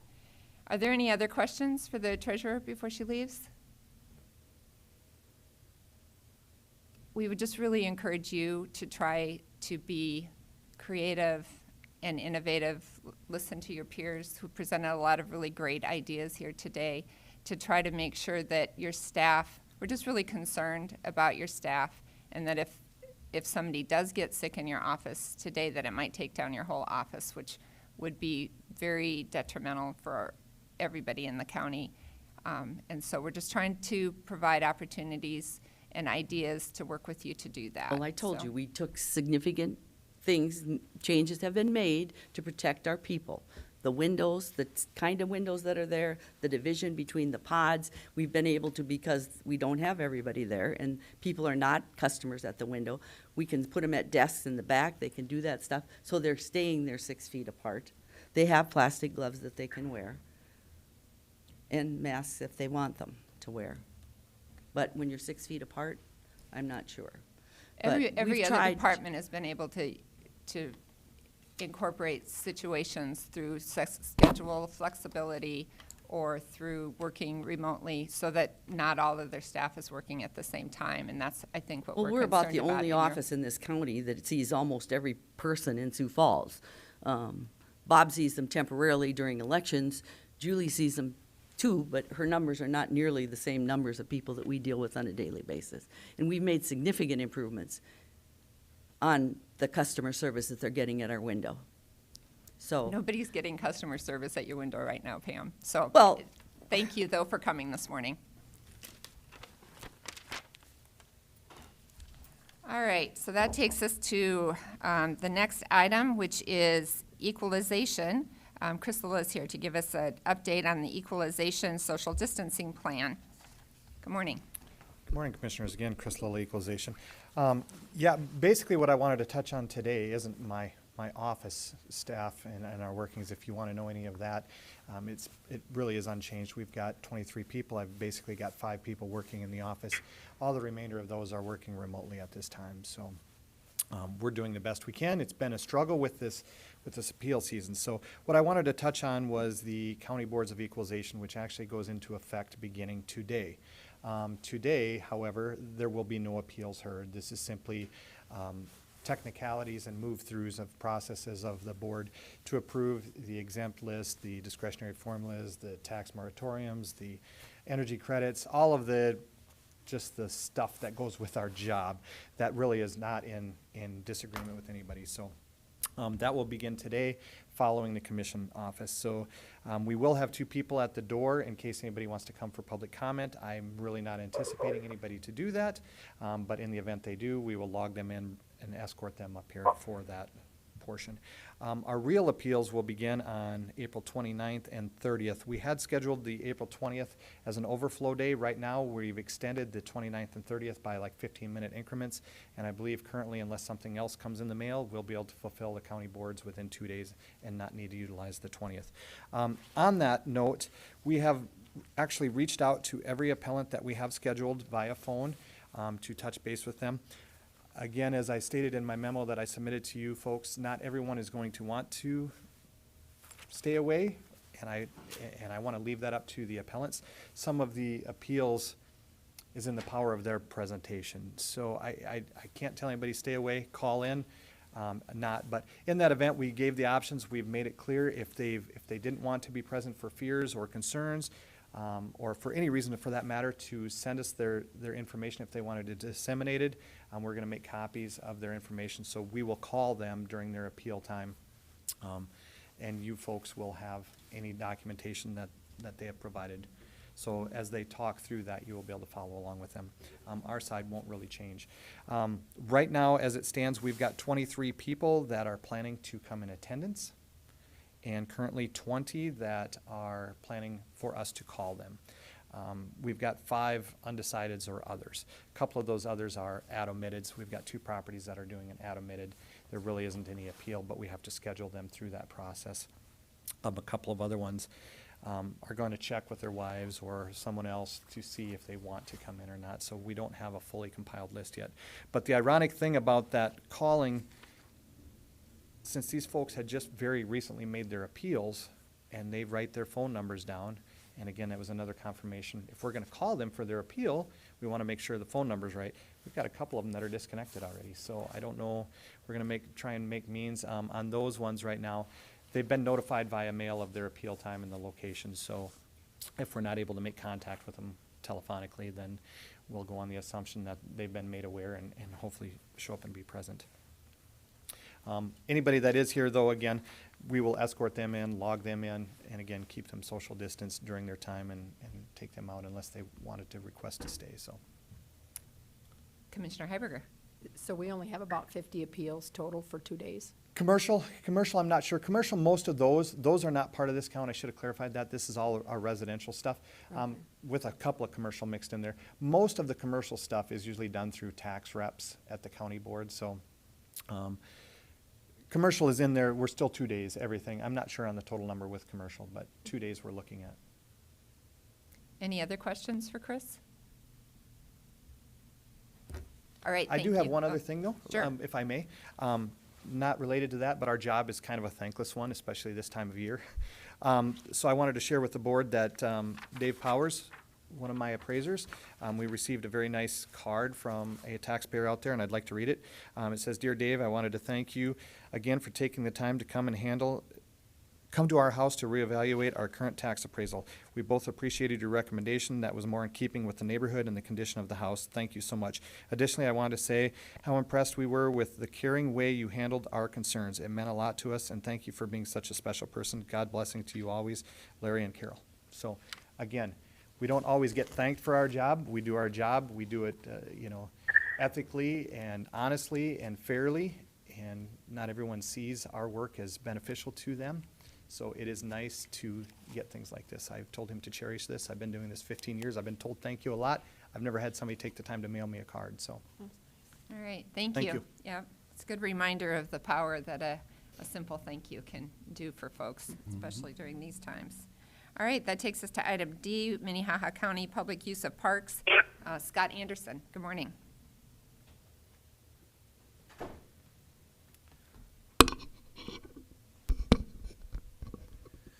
Good morning. I have prepared a memo and provided it to the County Commission.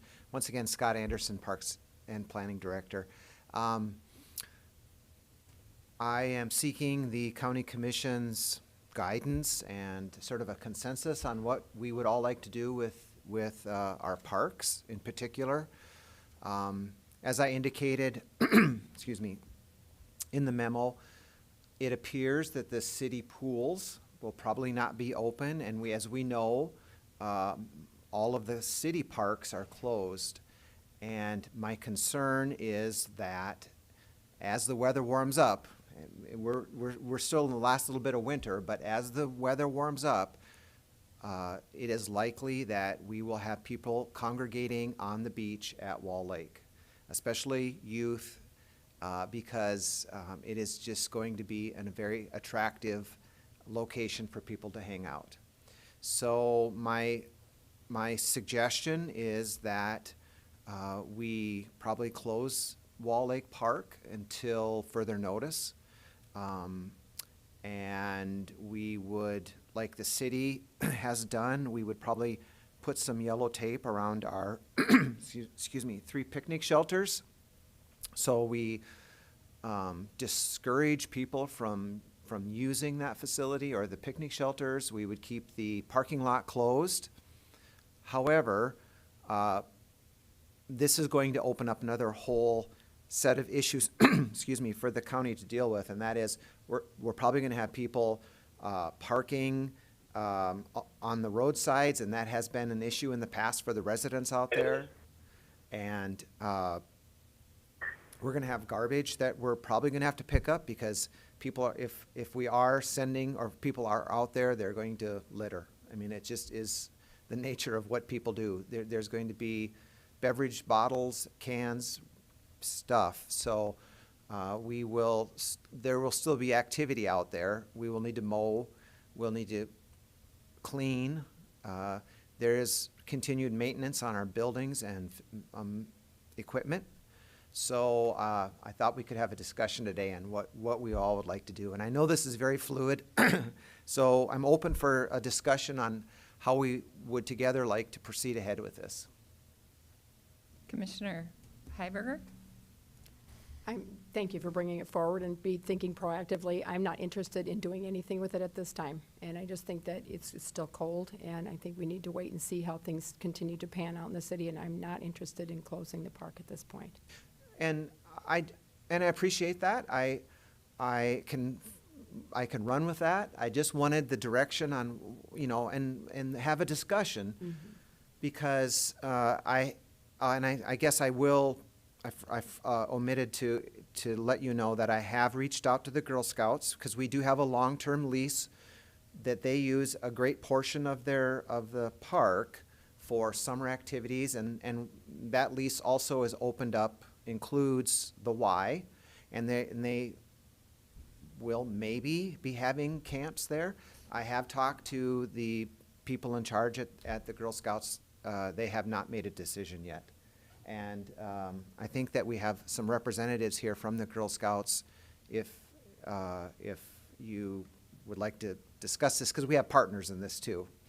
So if I'd also like to point out, you didn't really mention, but one of the things discussing this issue right now is hiring for summer staff. Yeah.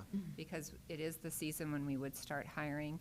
I know that Carrie Deaver, and we aren't going to make a decision about this today. This is more of a briefing opportunity, but it's not a decision that we can make on May 15th and open on May 16th, because we have decisions to make.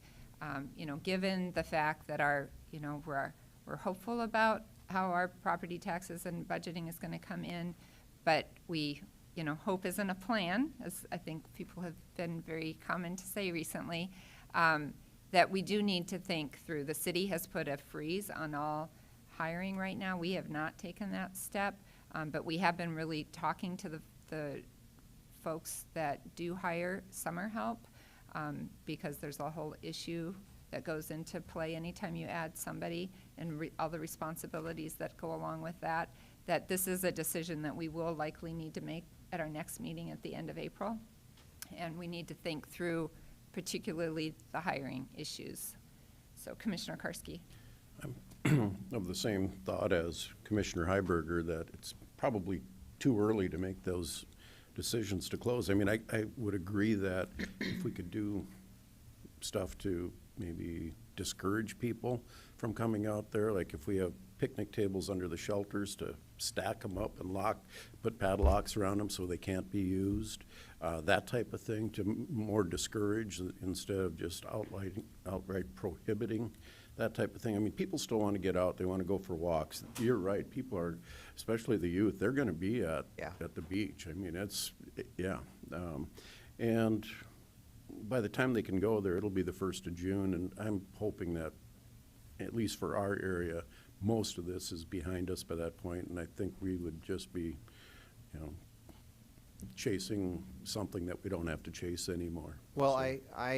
I certainly hope that that's correct, that we will be in looking at the rearview mirror of this mess, because it has been difficult for all of us. We all know that.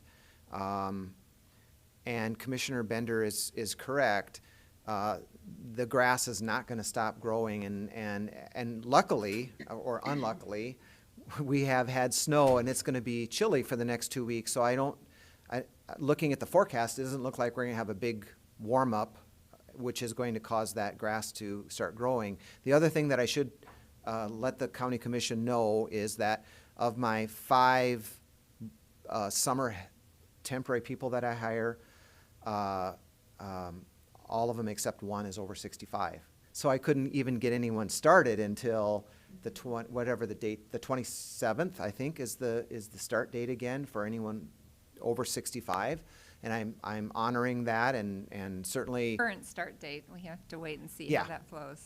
Yeah. So, I mean, we can all hope about this, but the truth of the matter is, the governor's modeling, the mayor's modeling, none of the modeling we're seeing indicates that we are going to be done with this at the beginning of June. So I agree. I hope. I'm just like everybody else. I would just as soon have this over with, and that we all can go back to seeing people and giving family hugs and not having domestic violence go through the roof. But we need to be realistic as well. And so I think at the meeting, at our next meeting, the end of April, we will have Carrie Deaver come and give us some information about the issues related to hiring for seasonal help, and we'll have some further discussion about that. 2 weeks from now, the modeling could look dramatically different than it looks right now, because that certainly seems to be one of those things that also is very sensitive to daily changes. So So we'll see, but we can't just hope.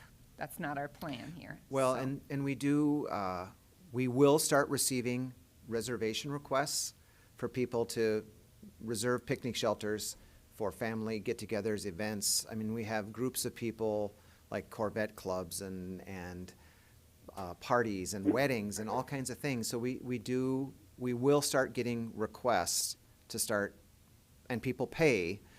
We can always refund money if that is, but it's also explaining to the public that this is fluid, and that it may not, their event may not happen, and just an FYI, I've worked with, or I've been contacted by the Sanford Wellness, and they have withdrawn or canceled their Wall Lake Triathlon. That's always the third weekend in June. So that is one of our major events. They have canceled it. So. All right, Commissioners Barth and Benega, I don't want to leave you guys out. Did you guys have any questions or comments? Madam Chair, it's Jeff here. I think that we should go forward and do our best to discourage people from going out there. We can always reopen it, but there's no reason to let the horses out and then shut the barn door. We should shut the barn door and look as we go forward. Maybe August 15th would be fine, but I doubt that June will be. Memorial Day is a big day for picnics and parties. I don't think we'll be ready by then, and I think we should go forward with restricting access, and we can always change our minds if the evidence shows that that's a reasonable idea. That's my opinion, I guess. Commissioner Benega, did I you have would anything? agree with, I would agree with what I've heard. I think at this point it's too early to react. Every public entity in town or entity that's trying to rent or lease has given everybody the same answer until this event is over and we're moving in a positive direction. Everything is on hold, and I would maintain that that's what we should do. Okay, Commissioner Karski? Scott, you had mentioned, are there some representatives from the Girl Scouts or something here? Did they want to say anything? I hate to make them come down here and not hear from them. Yes, thank you for allowing me here today. I'm Dale Norton. I'm the Chief Financial Officer at the Girl Scouts, and I work with Scott with our arrangement with the county on leasing the Wall Lake property. And like everybody else, we're trying to just roll with the punches each and every day. We know it's a very fluid environment, but Scott notified us that there's a possibility that obviously that Wall Lake in particular may be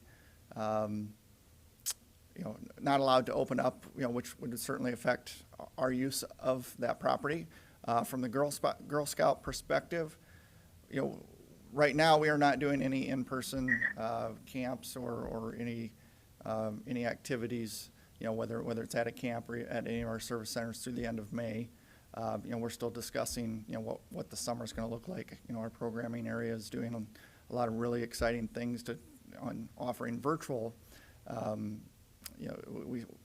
experiences for the girls, because we still want to be able to serve them the best way we can, no matter what, the world environment looks like right now. But, we do have an annual lease payment that's due for the use of Wall Lake. So obviously if the camp is not open, we would ask the commission to certainly consider, what would happen with that payment.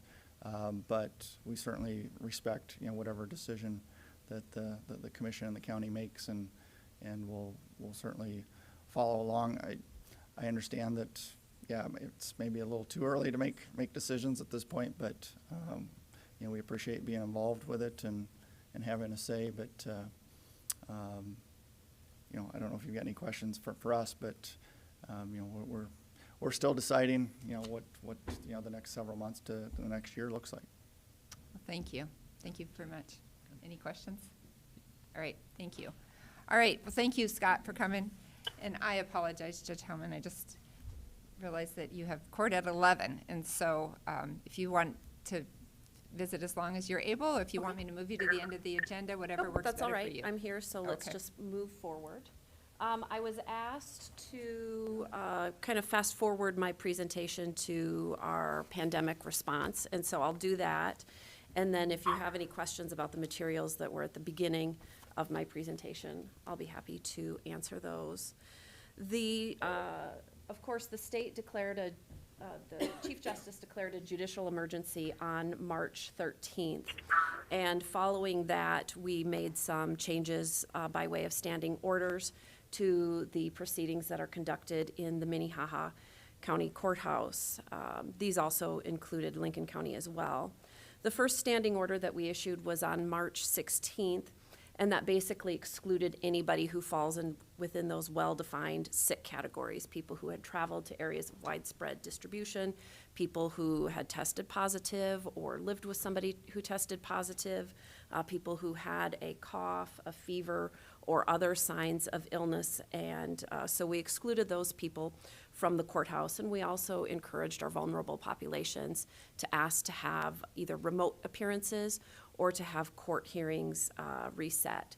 We also encouraged at that time attorneys and other parties to appear for various court proceedings remotely. That was essentially the first order that we issued. Quickly after that, then we modified the bond schedule to reduce the number of people who were coming into the county jail for various types of offenses. After those two orders were in place, then we took a detailed look, because shortly after that occurred, the CDC then recommended gatherings of no more than 10 people. Quite frequently, there are different types of court proceedings we have in the courthouse that involve more than 10 people. So we looked at every type of court hearing that occurs in our courthouses and tried to redesign those sessions so that we were having, with the exception of staff, no more than 10 members of the public in those proceedings at any given time. Practical purposes, what that looks like is at 9 o'clock every morning of the week, we have our 1A court appearances, which are people who are out of custody appearing for the first time on criminal charges. Sometimes there can be 100 people in that room at any given time. So for a period of time, we were having 3 court sessions for that initial 9 a.m. court appearance. Then our populations dwindled for those, and now this week again, we're having 2 and 3 sessions for some of those court proceedings.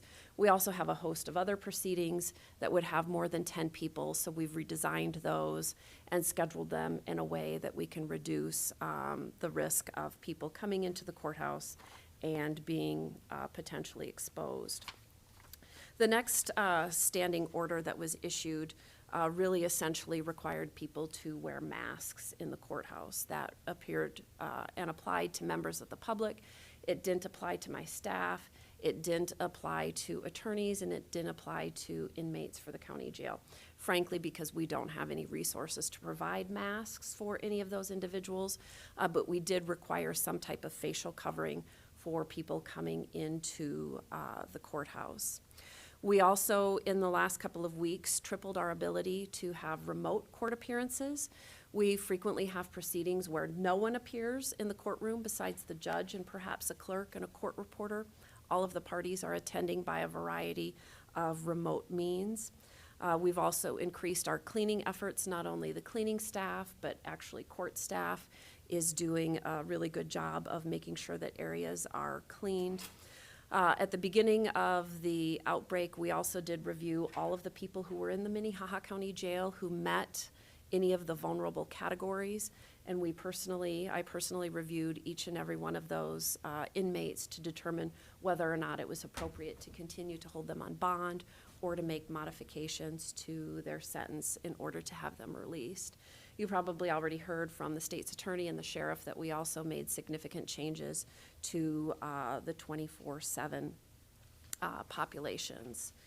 We then did have the order from the governor that was issued on April 10th last week, declaring a public health emergency in Minnehaha County.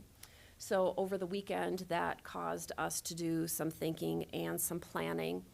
And today I will be issuing a standing order that will bar members of the public from the courthouse. It will not apply to attorneys, it won't apply to litigants, it won't apply to witnesses or various other people who would be deemed to have business in the courthouse. It will apply to members of the public who do not have a court proceeding or other business in the courthouse. We will allow those people to attend court proceedings either virtually or likely on the phone is going to be our best option until we can get those virtual options established, but people will need to call in and make advanced arrangements to attend those court proceedings. The order will also close our clerk of court's offices for all intents and purposes to the public. The way that you'll be able to obtain those services is online and through the phone. So as soon as I'm done with this meeting here today, I'll officially issue that order, but it's been approved by the Supreme Court this morning. It is certainly something that has not been a decision that I've taken lightly. I'm a firm believer in the openness of our courts, but I believe with the declaration of the public health emergency, solely identifying Minnehaha County, that it's incumbent upon us, and I have no less restrictive means for allowing public access than to allow them to virtually access information from the courthouse. So that order will be coming out today. That essentially ends what seems like a summarization in 5 minutes for things that have taken about every waking moment for the last month, but we have really tried to design proceedings prior to today with an eye towards keeping the public safe, encouraging social distancing, and limiting the number of people in a courtroom at any given time. So do you have any questions about those issues? And then I'd be happy to talk about others if there are questions. Commissioner Barth or Benega, did you have any questions? I don't. Me either. We really appreciate how great the whole public justice system has worked together. I know you guys have worked tirelessly. I do not think it was probably an overstatement when you said that it's occupied every single waking minute of your life. And so we, just on behalf of all the citizens of Minnehaha County, want to really thank you for that work. And you have 6 minutes until court starts. So whatever else you want to say. I did have the opportunity to go into court and actually be a judge the other day, so I was really thankful for those brief opportunities that I do have to go back to being a judge. One of the other things that I do just want to touch on briefly that was part of my presentation is the Supreme Court has approved an IP rule which allows us to operate our jail courtroom. And so that is something that we believe will be able to go online starting at the beginning of August. That is certainly something that will make a huge difference for a lot of the players who you've heard from before. Earlier today, the jail will no longer have mass transports of inmates coming over to the courthouse regularly. The judge and court staff will travel to the jail to handle those proceedings in the physical space of the county jail. That project allows us to live stream those proceedings over the internet. And so the public will have access to that live streaming of those court proceedings. It will reduce, I can't even fathom the number of people, probably 15,000 plus transports each year. So it will be a huge relief to the jail staff to not have those regular big groups of transports coming over to the courthouse each day. We'll still have a variety of transports throughout the course of the day, but those numbers will be quite limited as opposed to what they are now. Fantastic news. That's great. Yeah, it is. We're excited. It's going to be a 12-month pilot program, and we'll determine what expansion opportunities it has at the conclusion of the pilot. But we're all very excited to get that process going. And I think the next couple of weeks will be a good test run for us on live streaming and alternate appearances for different things. All right, well, thank you so much for being flexible with your time. I apologize, our agenda got a little That's all long right. this morning, Okay, so. thank you for All letting right. me be here. Thank you. All right, you guys doing okay? Does anybody need a 5-minute break? 5 minutes would be good. Okay. I think we'll go ahead and,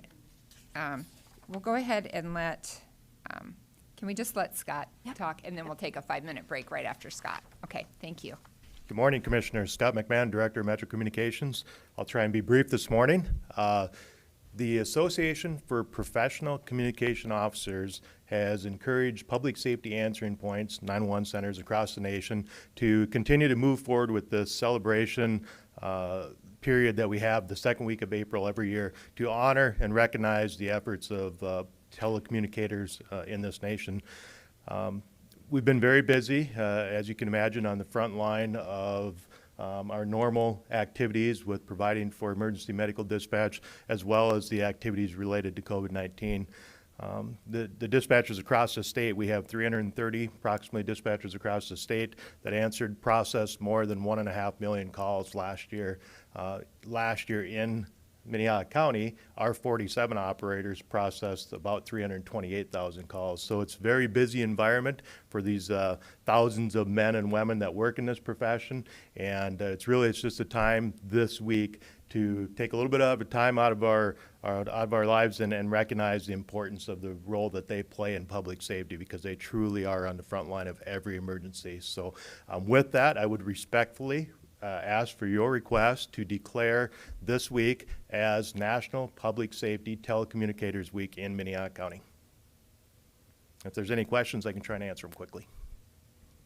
Olivia, do we need to read the whole proclamation, or can we just declare that without reading the whole proclamation?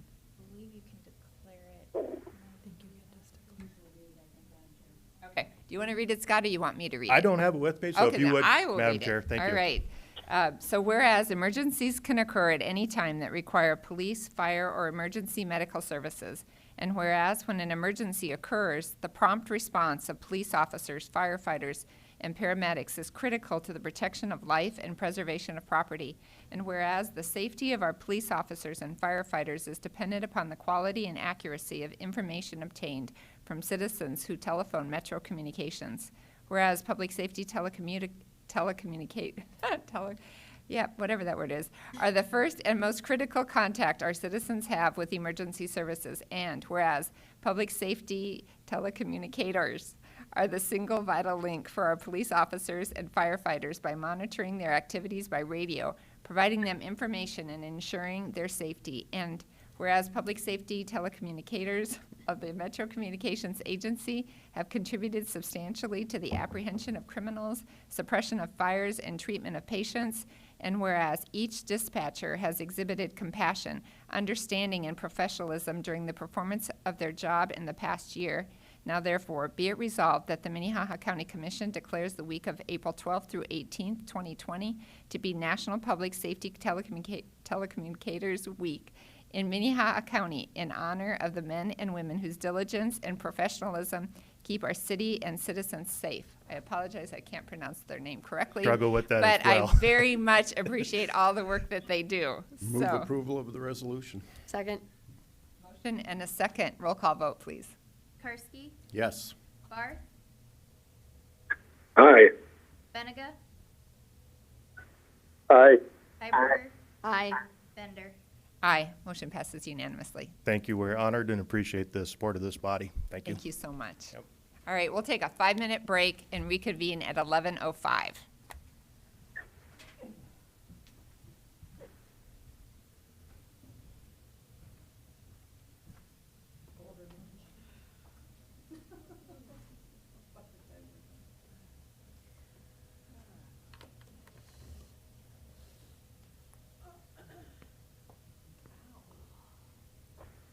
Huh?